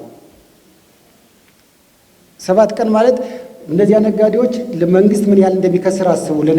ለትራንስፖርተሮች የሚከፍለው የቤንሻንጉል የፓዊ በጎጃም በኩል ነው የሚገባ። የእኛንም ከለከልነ፣ የቤንሻንጉልንም ክልል ከለከልነ። ሰላሙን መጀመሪያ እንድናመጣው እናድርግ። ማዳበሪያው እንዲገባ አርሶ አደሩ በወቅቱ እንዲጠቀም ይደረግ። እናንተ አርሶ አደር ነዋሪ የህብረተሰቡ አካል ስለሆናችሁ በግልጽ ተነጋገሩ። ስለ ሰላሙ ይግባ ማዳበሪያ። አሁን ሌላው እንደው ለአማራ ክልል ቆረቆራለሁ የሚል ኃይል እዚያ ያለ ኃይል እንደ ማዳበሪያ ነግፎ እንዳይገባ አድርጎ አርሶ አደሩ እንዳይዘራ አድርጎ ነው የሚቆረቆር ካሰበ አማራ ክልል ወደ ኋላ እየቀረ እንደሆነ ማወቅ አለባቸው እኮ። ትናንትና ምን እናድርጋሉ? የግብዓት አስተባባሪ ኮሚቴ እንዳለ ማዳበሪያ ተከዝኗል፣ ቁሟል፣ መኪኖቹ ቁመዋል። ስለዚህ እሱን እንዴት አርሶ አደሩ እንዴት ተጠቃሚ እናድርግ የሚለውን ነገር ነው መወያየት ያለባቸው እንጂ መንግስት እየሸጠ ነው፣ መንግስት እንዲያደረገ ነው የሚለው ነገር ትክክል አይደለም። አሁንም ከተጠያቂነት ወደኋላ አንልም። በወቅቱ ማዳበሪያ ካልደረሰ ካምናው የከፋ እንዳይሆን ማዳበሪያ ግን በወቅቱ ገብቷል። እኔ መረጃው መስጠት እችላለሁ። አማራ ክልል ላይ ያለ ማዳበሪያ በየመንገዱ ቁሞ ያለ ማለት ነው። መኪና እንዳይገባ በሰላሙ ችግር ምክንያት ማለት ነው። ስለዚህ እሱን እንደሄዳችሁም እንደ ህዝብ ቁጭ ብሎ መወያየት ነው። እንዴት እናድርግ? ማዳበሪያ ችግር የለም ብለናል። አሁን 19 ሚሊዮን ተገዝቷል። ቢዘገይ ዩሪያ ነው። ዩሪያም ኦልሬዲ ኤልሲ ለመክፈት ፕሮሰስ እየተደረገ ነው። የዩሪያ ማለት ነው። በተለይ ትግራይ ክልል ላይ የተነሳው ለሪፎርም እኛ መሰረታዊ ነው ብለን እንወስደናል። ምክንያቱም ብዙ ችግር የገጠመው አካባቢ ስለሆነ በቀላሉ ሪፎርሙን ለመስራት ብዙ የሚቸገር አይደለም። ፖለቲካሊ ደግሞ ኮሚትመንት አለ ብለን ወስደናል። እናንተ ጋር አሁን ነጋ ጋራ በደንብ በየጊዜው እዚህ ጋር እየመጣን እንነጋገራለን። ግን ራሱን የቻለ ደግሞ ከሌሎች ክልሎች በተለየ መልኩ ራሱን የቻለ ባህሪ ያለው ድርቅም ምንም ችግሮች እንዳጋጠሙ ነው። ያው ሌላውም እንዳለ ሆኖ ግን በቅደም ተከተል ሪፎርሙን መስራት እንደሚችሉ ኮሚትመንት ገብተዋል። በዚያ በኩል ስጋት ይኖራል ብዬ አልወስድም። ምክንያቱም በጋራ ሁሌ እየተገናኘን እየሰራን ስለሆነ። ግን እንደሌላው ሊፈጥን አይችልም። ያው ደረጃ በደረጃ የሚሰሩ ስራዎችን እየለያችሁ ትሄዳላችሁ ብለን እናስባለን። በተረፈ ግን ሁላችሁም ስለመጣችሁ በጣም እናመሰግናለን።